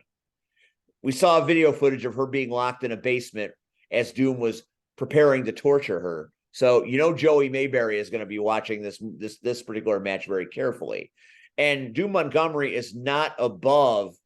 Why am I under a ladder there? That's a very, very disturbing photo right there. That could be what happens to me. But anyway, my grandson has too much time on his hands. He does have some time. But Doom Montgomery's drugging people. He's putting chloroform on people. So who's not to say that something bad doesn't happen to Vic and Mario and even Cypher at the hands of the Chicago style sociopath. So that's going to be a hell of a match. We love scrambles. Even when I was general manager, we love scrambles. Yeah, but I ain't too crazy about this one. Well, this one, it's it's the best of the best of the best, and then Schultz. Which it's like that old Sesame Street.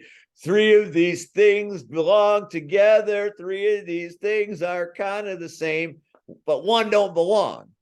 So you've got the man that's trying to kill you at Crash Tested, Marche Rocket, versus that won't happen. So versus your mentor, the B to the O to the Z, the boss, baby, versus your fellow NWA superstar, Cody James, versus the gatekeeper, the electrifying Adam Stallion, one of the best pure wrestling talents in the business right now. And then there's Schultz. It's like and Schultz. It's Schultz. So I don't understand TJ Steele. Does TJ Steele want Schultz to die? Because all of those men have been victimized by TJ Steele and Schultz. And Schultz is alone on an island. So it makes me think TJ Steele has some sort of plan here, because I don't know why you sacrifice one of your boys in a match like this. Well, first of all, shout out to my grandson at PAX. He understands the assignment, so you get an A. And sorry, people, if you don't understand what me and Steve are talking about, we are reliving our childhood. We are reliving. C is for Cookie as well as C Red, and that's good enough for me. Hey, you want me to pick? So do I pick my boy, my mentor? He's not your boy anymore. You can stop that. He's still my boy. He's still my boy. You try to kill your boy. He's still my boy. He will forever be my boy. Versus my locker room cohort, versus I like Stallion. You know why I like Stallion? He's very talented. I love his ring work. But you know what really made me like Stallion? His damn name. He's the man. I'm just saying, like Adam Stallion, like it just rolls off the tongue. Like it's so catchy. So I love it. Versus Schultz. It's just Schultz. So I see Schultz dying in some kind of way or capacity at least 4 times in this match. I don't think anything that TJ Steele can try that night. Nothing will get Schultz a victory. Outside of every ref getting knocked out and him coming in and doing a fast 3 count. That's the only way I see that happen. But you want me to pick, so you know it's gonna go down to my boy versus my teacher. I'm gonna go with Youth, and I'm going to always stick with All Day Marche. I don't know. You know what? There's a lot going on in that match. I'm gonna say that Cody Country comes out on top this night because I just think TJ Steele has shenanigans planned, and I think only Cody's going to be the guy to overcome the shenanigans. I'd love to see Stallion get the upset victory here because I don't think anybody would pick Adam Stallion, and he's just good enough and just durable enough to eke out a win there. But Cody James is a tough SOB. Marsh just asked Marche Rocket, so I'm going to go with Cody. In a women's match, I believe this is also a number 1 contenders match. I could be wrong about that. I might have misread the graphic, but you've got 2 of the brightest young female athletes that I have seen in years. My grandson must be home. And then we've got Amina Belmont taking on Maggie Lee. Very interesting matchup. 2 very contrasting styles. Maggie Lee soars and flies through the air with the greatest of ease. And Amina Belmont is one of those ground and pound type of wrestlers that will do whatever she has to do to get the job done. Okay, so I don't think this is a number 1 contenders match. It would say so on the graphic, so I was incorrect. But it should be, because both of these ladies have fought hard and would deserve an opportunity at that title. Because Amina was mean to me today on social media, I'm irritated with her right now. But it's going to be a great match. These 2 have tussled before. It's Maggie Lee's time. She is on the rise. She is champion in a couple of other places. I think Maggie Lee gets the victory over Amina Belmont, at least on this night, but it's going to be a hell of a match. Well, for the first time in a long time, Steve, I agree. Maggie Lee. And I think Miss Belmont's emotions will get the best of her. I think she's so angry.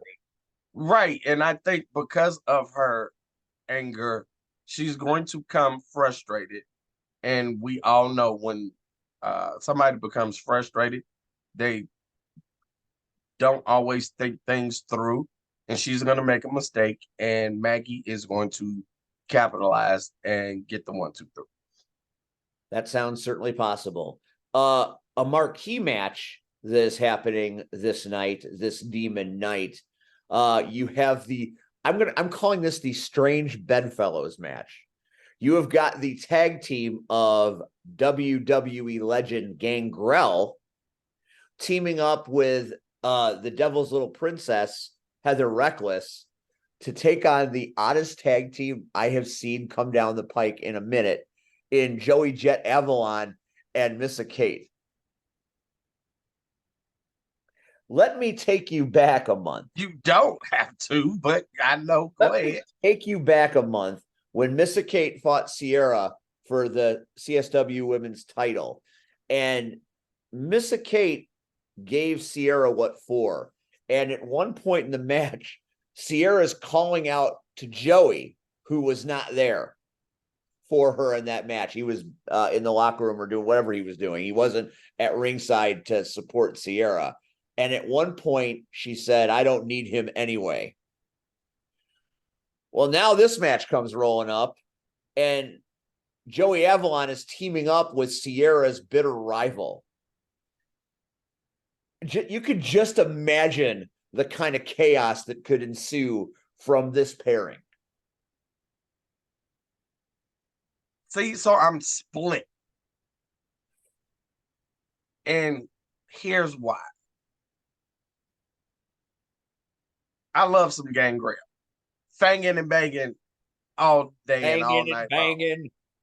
So I love Gangrel. And you know I love me some Mr. K. NWA superstar, Mr. K.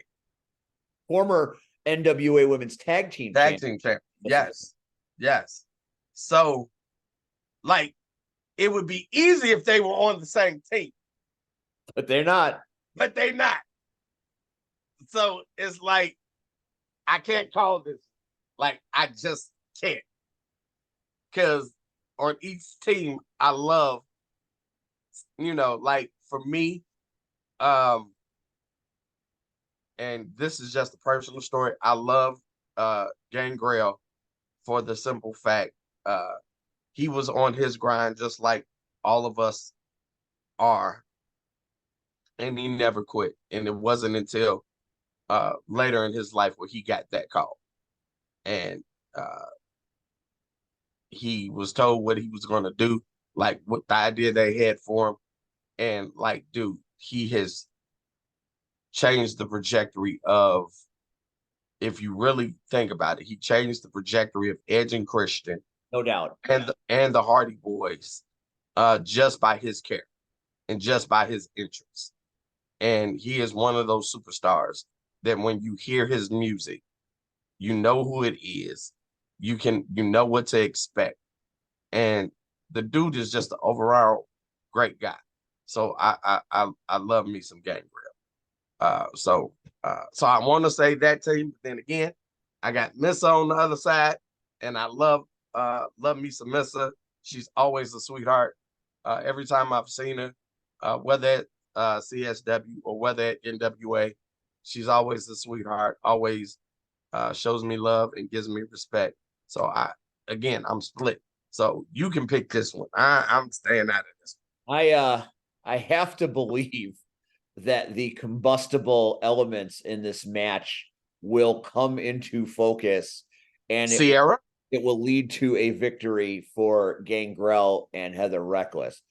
Or what if Avalon and Missa Kate make a splendid tag team and win handily? How will that be perceived by our champion? There's so much drama in this match. You better bring your own demons for Demon Night on this one, because this one's going to what? This one is clearly going to have some demons coming out. This one's going to be supernatural as fuck, but that's neither here nor there. Moving on to the number one contenders match. Now, this is a match that makes no sense. It makes no sense other than the fact that TJ Steele is drunk on his own power and clearly doesn't care, because he's talking about giving young people opportunities and how I held everybody back and I was always about the elder statesmen, blah, blah, blah, blah, blah. Yeah, Steve, you were part of the clique. I was part of what Hot Rod Daddy Andy doesn't like. But the thing is, you've got the hottest faction in CSW right now. I mean, they create chaos whenever they're together. Now you're going to try to actively split the Hate Keepers, because the number one contenders match is Jay Marston versus Tupu versus Shane Boucher versus Hollister. They're fighting each other, and whoever wins gets a shot at the title, and it could still be Lycan. Very true. Now, I hate to Who are you picking? I want to know who you're going to pick. I hate first. to say this, but it's the only time that TJ Steele has done something that I wish I did, because I have been trying to destroy the Hate Keepers since they got here. He has found the magic way, turn them against each other, because that's what's happening here. Rion talks about ego and pride. they all want that title that Lycan has. They're tired of Lycan being the top dog. And you've seen fractures in the armor of the Hate Keeper for the last few shows. This is the perfect time to swing the death knell on the most irritating faction in the CSW. I think Hollister wins this match. See? My heart says Tupu because See, there you go. There you go. My heart says Tupu because the Pimp of the Pacific, is big, tough, and you have to kill him to get him to stop coming at you. But Hollister, he's that guy. So he's that crazy. I've had my run-ins with Hollister before, right?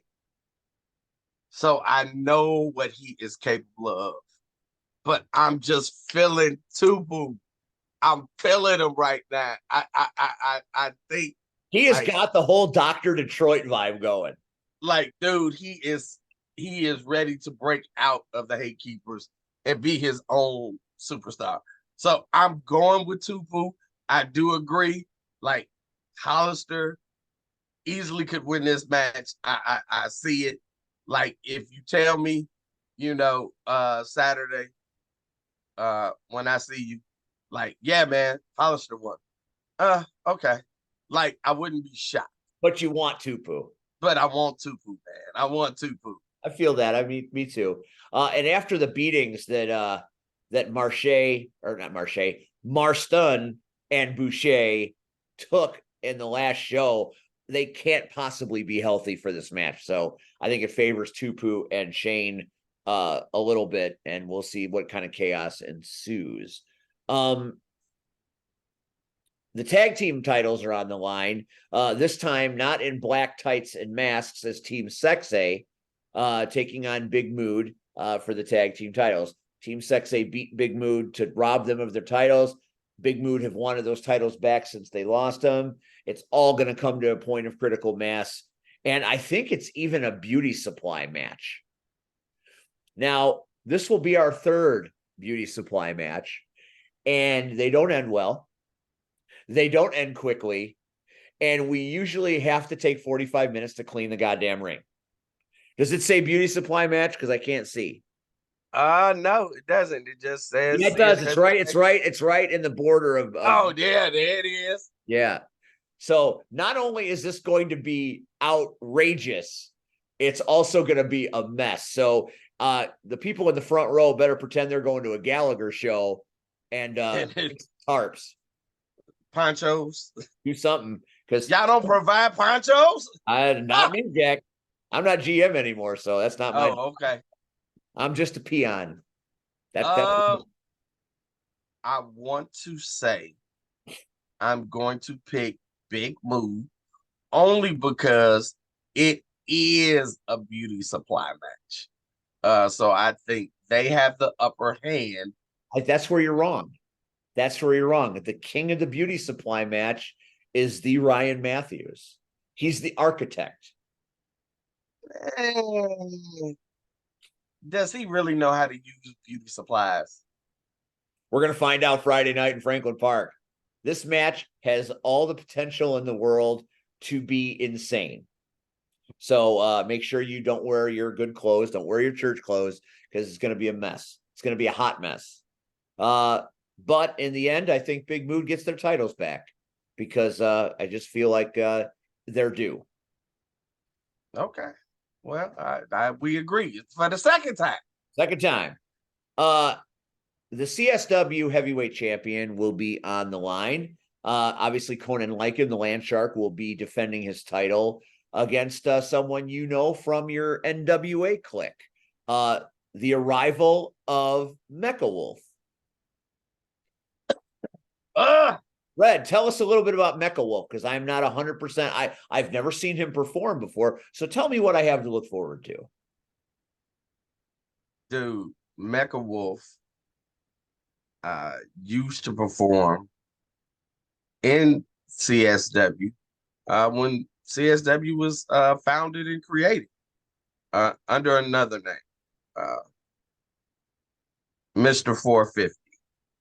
And I love the fact, just like Andy talked about earlier, of becoming stagnant. I think that's what happened with him. He felt his career was becoming stagnant. And he went to the West Coast. He moved to the West Coast and created and became Mecha Wolf, and nothing but success has followed him. This dude has been in and out of Mexico, Puerto Rico, you name it. He's been there. He's been on hell, him and his partner held the NWA tag team championships for 2 years. So I mean, they've traveled the globe, not just this country, that the entire globe, defending those titles. He is one bad mother. Shut your mouth. Just talking about Shaft. No, I'm talking about Mecha. Oh yeah, I gotcha. And like, the dude can bring it. If You got Gallagher up there? anybody, You see, you got Gallagher up there. yeah, I saw it. If anybody can take the title off of like it is Mecha. Now, so I want Mecha Wolf to win, right? Right. But I don't want him to win, because then I want next month Lycan to have to face Tupu. Like, I want that. If that match happens and I'm not busy, I'm coming to CSW to see that match. Don't tease me like that. Don't tease me now. I'm dead serious. If Tupu wins his match and Lycan somehow, You're coming to Franklin Park if you get that match. if that match happens, I am coming. Wow. Putting all his cards on the table in the sabbatical tour. I'm gonna hold you to that shit if that does happen. Lycan will retain just simply because Lycan is at a level right now, and I get Mecha Wolf is historic and is fantastic, but when you walk in the door in Franklin Park, beware the land shark. He is that damn good. I could say bad shit about him, how much he pisses me off, and I can go off on a tangent. But I saw this man go toe-to-toe with Marshe Rocket and outperform him. Can't say that about many people.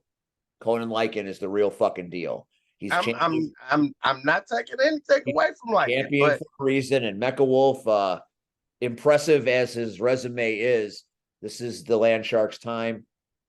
Lycan defends, Lycan retains. I'll tell you this much. Anybody that's in Franklin Park, Friday the 13th,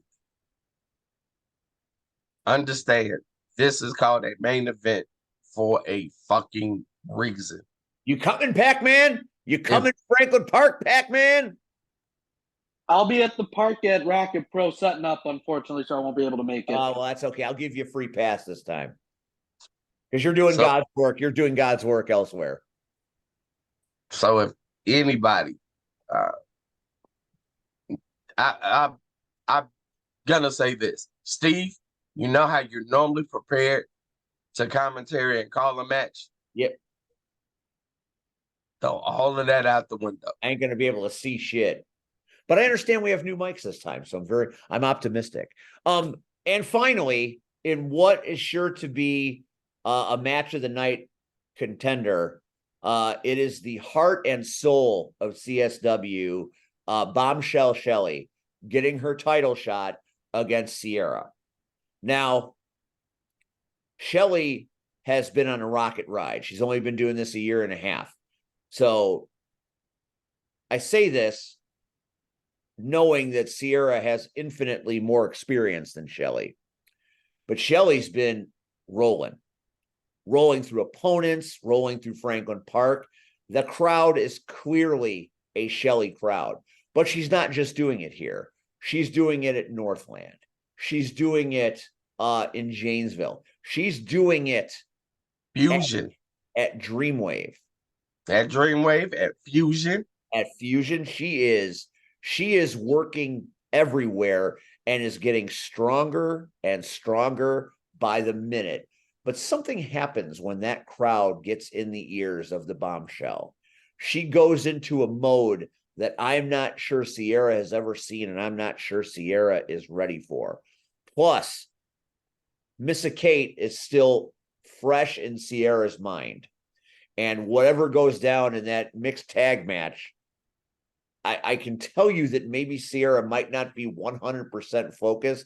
And I think that's where Shelly might just make history.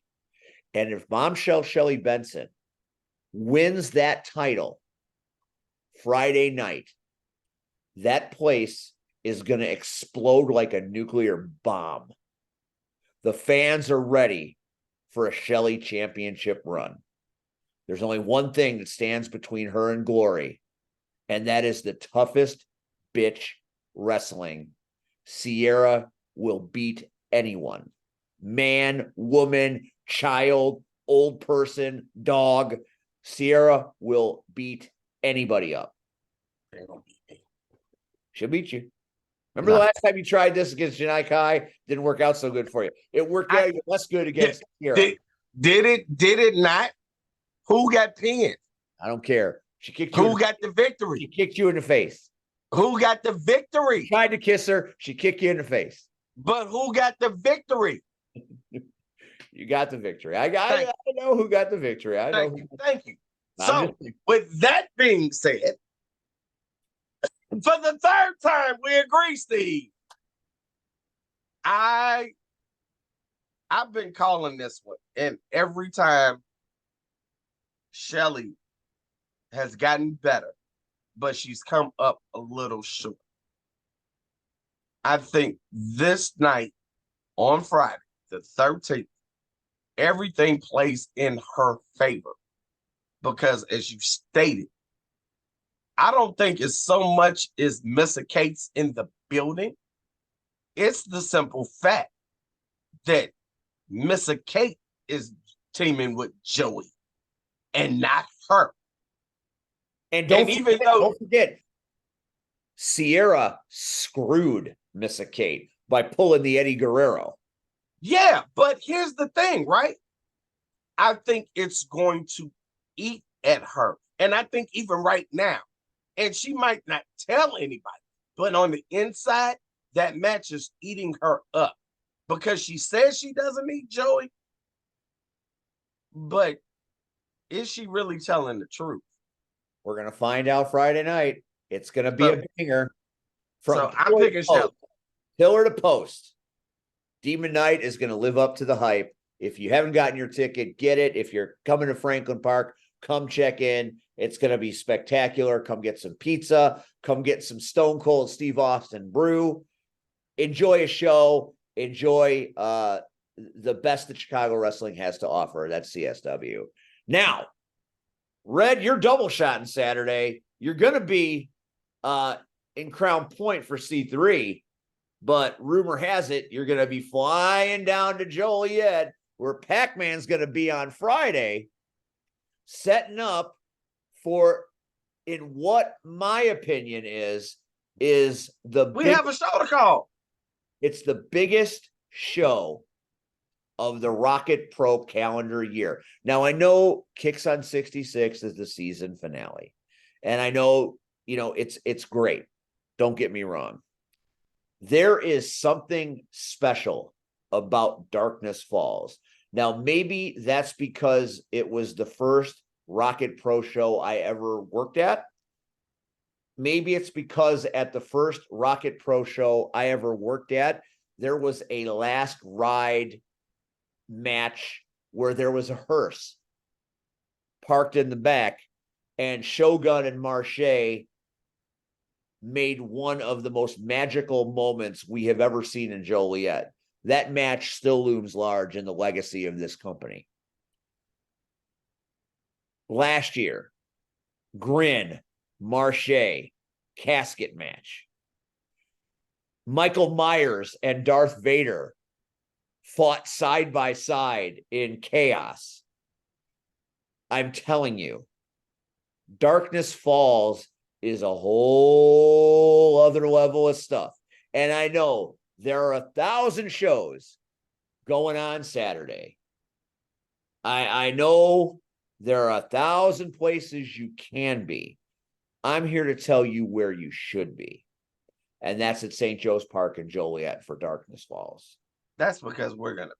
Well, I mean, you're going to be there, and that's the Idols apparently are still going to come now. Whatever. I don't know if you heard John G's on the Beat, which Joey Roth and I guested simultaneously. It didn't go well. It's not a very shall we say professional 15 minutes of a podcast. But I did make the challenge, and I hope you're not too mad at me. I told Joey Roth he wants his belt back. He wants the Roth Villain belt that I have now christened the main event title. He wants to take this belt that I've earned, that I won or was partially responsible for winning, back in May.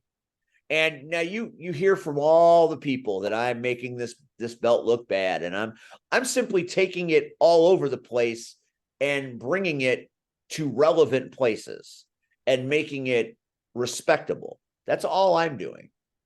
And now the Idols have that nonsensical cult of worshipers now, and it really is a cult with Joey being the pastor, but that's neither here nor there. He wants his belt back, and I said, well, you want the belt back? Let's fight for it. You get a partner. I got the urban sensation. Let's do it. I mean, who's he going to pick? Damian Gray? What'd you do to Damian Gray? You knocked his out. I mean, I was waiting for Chris Tucker to go, you got knocked the fuck out. That's what I was waiting for. Is that, you seen that footage? Old boy went down. Old boy went down hard. Hey, you don't touch my grandson. That's like the big ragu on Laverne and Shirley. 2 hits. Me hitting you, you hitting the floor. Hey, again, he did the number one thing that's a no-no in wrestling. You don't put your hands on the fans. And, you know, whether you like them or not, the LRM are big supporters of Rocket Pro. So they can, you can, I swear my grandson is on it tonight, boy. He on the road. Man, we got Rian and Pac-Man just having a night with the pictures. I know, right? You know, he can say whatever he wants to say. He's a fan, you know. So for Damian Gray to put his hands on him was unacceptable. And then approach me and act like you're gonna discipline me when, dude, I'm twice your damn age. Like, get the hell out of here. And I guess everybody is letting the gray hair fool them. You know, I'll still go. So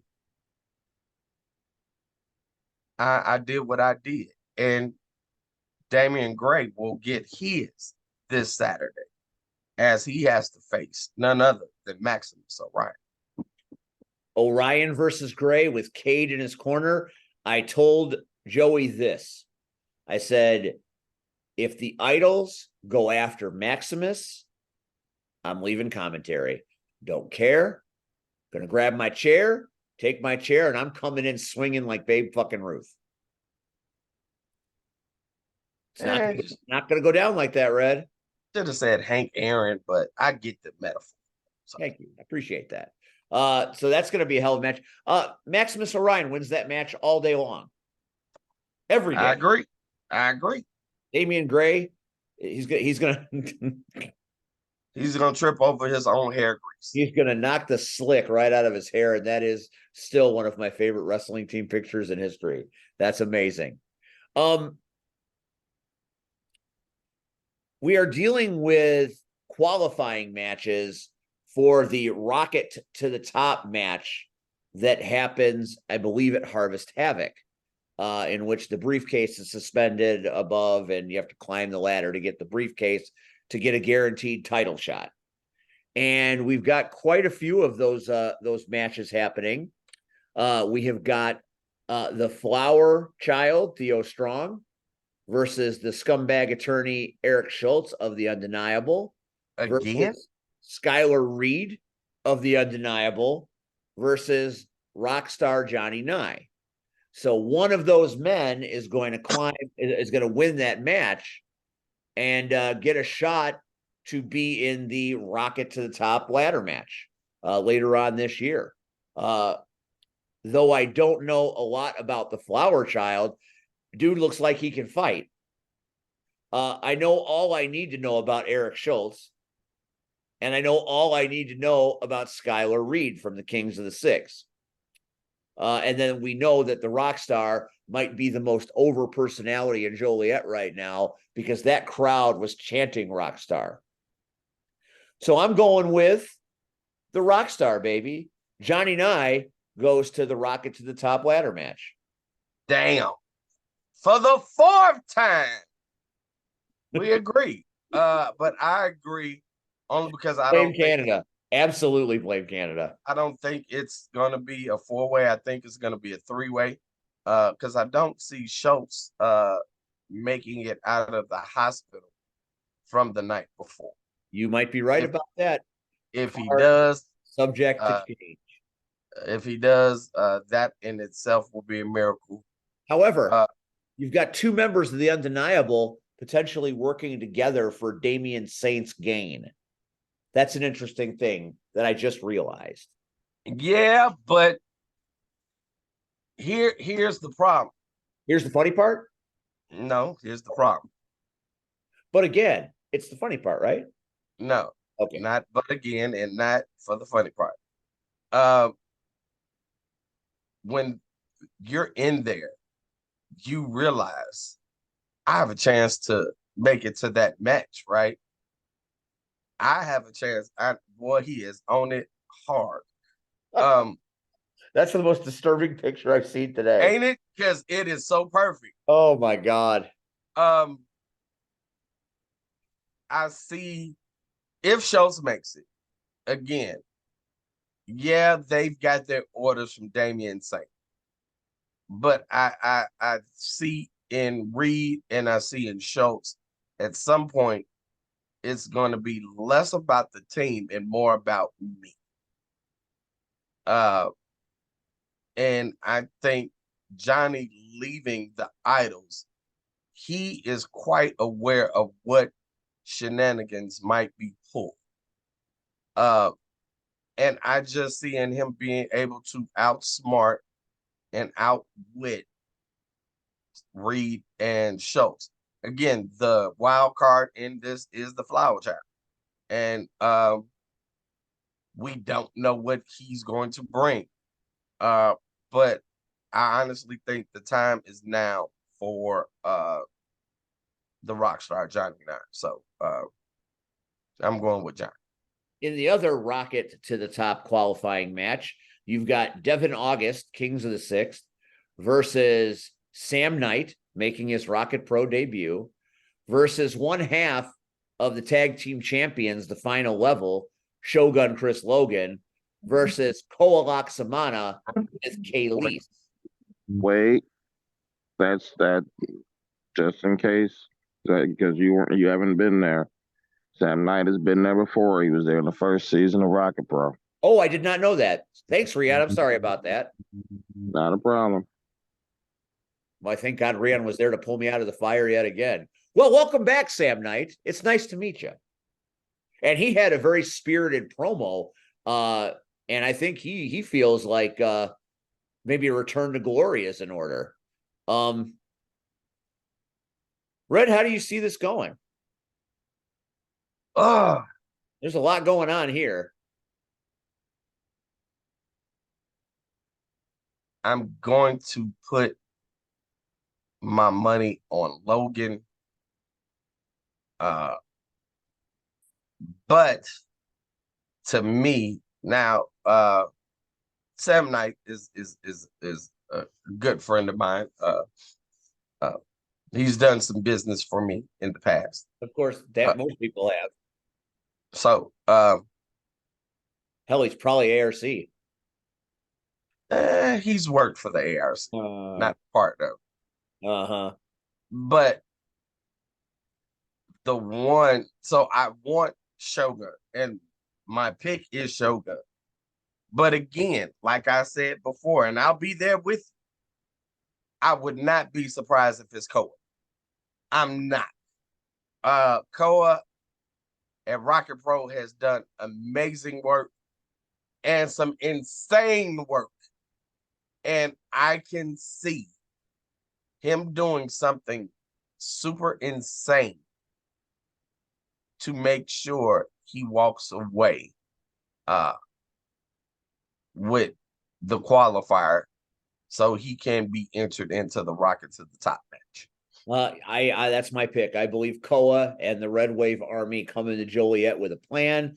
They take this match despite the fact that it's hard to pick against Shogun at any time. He is a super wrestler. He's half of the most dominant tag team I've ever seen. But this is one of those matches where freak things and anything can happen at any time. And I think Joliet's going to enjoy getting laid this Saturday night. In other action, there's a battle of the big men. Now, you and I have stood in the presence of the Chicago Bear Hug, Steve Michaels. He's part of the Chicago Connection. I'm very familiar with him. Not so familiar with Space Cowboy Stacey Alexander, but then I saw some pictures of him. Damn. This is what JR would refer to as a good old-fashioned horse battle. That's a lot of beef. That's a lot of men. That's a big man's match. How do you see this breaking? The Undeniables. When's the last time we saw Steve Michaels? That's right. I forgot he was part of the Undeniable. I was gonna pick him just because I think he's a great talent, but now you've poxed him again with the Undeniable name, which makes me sad. And I mean, it makes me sad too because he's a great talent that can stand on his own. I just think Damian, again, we keep forgetting about No Paycheck. You know who I'm talking about. See what you did there, Pac-Man. That is special what you did right there. So I think No Paycheck comes out and interferes in some kind of way, and Steve Michaels gets the victory. I'm going with the Space Cowboy because I don't want the Undeniable to win. So I don't want them to win either, but yeah. Then we have a number 1 contenders match for Rion Skills inter-county title. Okay. I noticed that Rion isn't necessarily on this card to compete, but they are having a number 1 contenders match. And you've got Kevin Cade of the Idols. You've got JVJ, Joseph Von Jaeger, who is a tremendous young athlete. You have got the Hobo Prince, Bugs Moran, who is extremely talented. And then you have Aztec Ammunition, Jesus DeSavio. 3 of those men are products of Wrestle League. They are products of the Shogun. They are as good as it gets. And then there's the product of Joey Roth, which should be doing used car commercials or Victory Auto Wreckers. Is your car worth money? Just go see Kevin Cade. Anyway, that's neither here nor there. I look at these 4 men, and I really think Aztec Ammunition is a damn fine athlete. But I've seen Bugs Moran risk his body kind of the way Aaron Stone does sometimes. And then Von Jaeger, he is so fast, so quick, so sudden. And then you've got a blockhead.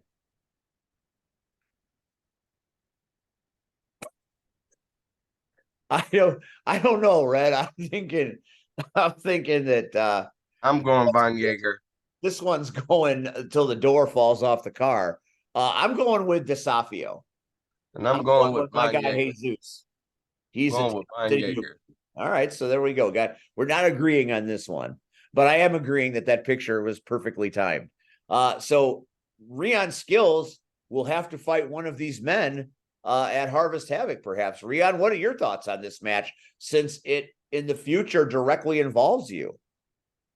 I think Pac said it all.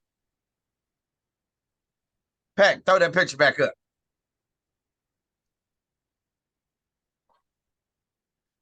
Rion must be away from his There we go. I think that picture says it all. I'll be fighting repping that roller derby. Riyadh doesn't care. If they can figure it out, I'll be fine. Oh, that's right. It's knockouts weekend too. And Rion is looking to take another ass whipping as fight ref as the Horrific Haunters battle the Comic Book Crushers. I won't be there for that one. After Rocket Pro's over, I'm going to do my best to stop by and see how it ends, because that's setting up the big match in November. So Rion Skills will fight one of those 4 men at a later date for the Intercounty title. So you already know how Rion feels. You want me to do it for you? We're going to move on. You want me to give you my Rion impression? Yeah. Yeah. We know how that is. In other competition, we have the King of the North, Gunnar Brave, taking on Ezio Orlandi. Now, I have never seen Ezio work, so I have no knowledge of this man, but Gunnar Brave, when he fights elite level talent. He'll have it no other way. So I have to imagine that this young man is spectacular. Red, what do you know? I don't know anything either. Man, we're going to have to do some research on our Google machines. But what I do know, have you seen the look in Gunner's eyes as of late? Like, I thought he didn't care before. He really don't care now. And I think he's trying to prove a point. And I don't know if it's to himself, if it's to the crowd, to the gods in heaven. I don't know who it is. Like, I've never seen anybody as many times as I've watched Gunnar Brave wrestle. I'm throwing it all out there. I don't give a damn. Like, have you ever noticed if Gunnar's match is before intermission, like there's an ambulance like parked not too far away from the building, right? And after his match, and like say it's intermission, you go outside, the ambulance is gone. Yeah, it's like they're on standby. Like somebody's got the ambulance on standby just for Gunnar. Yeah. Gunnar Brave doesn't care about his body. Gunnar Brave doesn't care about his soul. He don't care about your body if you in there with him. He don't care about nobody. It will take a heroic effort from Ezio Orlandi to defeat Gunnar Brave, but Gunnar Brave just doesn't lose. Hasn't lost in a long time. I don't think he loses at Darkness Falls. I agree. And finally, 5 times tonight, people. 5 times. The main event. Aaron Stone, the Dreambreaker, the defending champion, taking on the Perminator, Sam Beal, friend of Damian Saint. Never worked a day, to my knowledge, although Rion will correct me if I am wrong. Never worked a day at RPW. Immediately handed a shot at the title in the main event of Darkness Falls.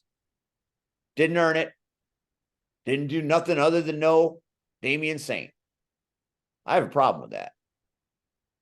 But I got a problem with it too. There are plenty of people in that locker room that have been grinding in this company for years that deserve that shot. And Damian Saint calls one of his boys. What was Andy talking about earlier? Right? That's kind of exactly what that is, isn't it? Yeah. So Sam Beal cut a hell of a promo, very entertaining. I'm sure it's going to be a great match. But the Damian Saints of the world are starting to look an awful lot like the Joey Roths of the world looked last year at this time. And we're not going through that again. So I'm watching The Undeniable closely. We're all watching The Undeniable closely. Very true. Sam Beal is going to give Aaron Stone his money's worth, but in the end, the Dream Breaker beats the Perminator. What say you, Red? I'm picking Stone. So for the 6th time, we're in agreement. Shocking. I again, there's nothing else really left to say when this is what Andy was talking about earlier. Somebody just walking in again, and you could have gave this shot to again, you could have gave it to Gunner, you could have gave it to Marche, you could have gave it to Christian Rhodes. What about Whittaker getting a rematch? Well, I mean, yeah, that's a possibility too. You could have gave it to anybody. Hell, you could have gave it well, you got rid of Turtle. You kind of beat him down. But yeah, Turtle much more deserving than Mr. Yeah, Beal. I'm saying anybody. You could have gave it to the Professor. Hell, shit. I ain't giving it to the Professor. I'm just saying. Now the Professor and I have beef. The Professor has more stakeability versus just somebody walking in off the street. You're right. You're not wrong. So I hope this young man comes in and believes, hey, I'm walking out with gold, and he gets his face kicked in by the Dream Breaker, and he realizes that he made a very bad decision. So, Red, have you seen social media over the last couple of days? not really. I've been on and off. Why? A very cryptic message surfaced that Damian Saint, Kevin, the Shelleys, everybody that has a stake in the controlling interests of Rocket Pro knows nothing about it. And it was a message, it was hard to understand, dark, mysterious, and it was very clearly Grin. Grin has become an institution at Darkness Falls. Oh, you talking about that? Grin is Rocket Pro Wrestling. He's been a feature player in a lot of what's gone down over the last calendar year. He's looking to reunite something otherworldly. Something probably shouldn't be reunited. Nope. Red, when I say nope, 3 rings, nope, what comes to your mind? Nope. You already know how I feel about Grin. You already know how I feel about Machine.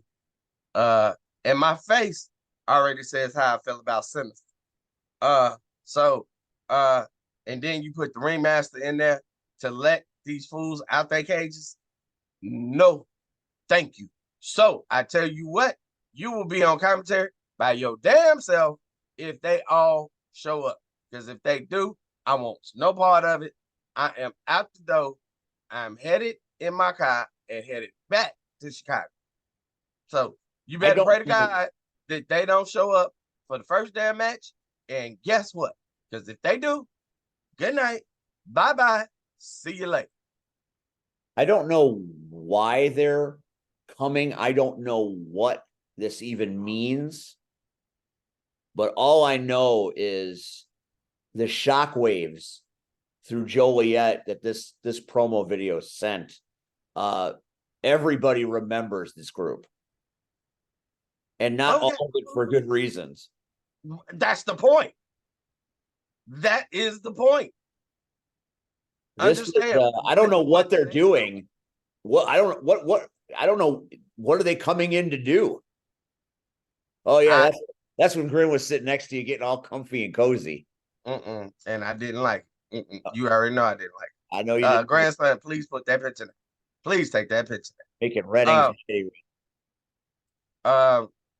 Dude, wherever they go, destruction, mayhem, and chaos follows. I told you, darkness falls, something otherworldly always happens. Could it be the return of the 3 rings? Could it be? The only 3 rings I want to see is in my bathtub. All right. Don't miss Darkness Falls this Saturday night, Joliet, Illinois. Doors at 4, showtime 5. Red will be there. I'll be there. Pac-Man will be there, of course.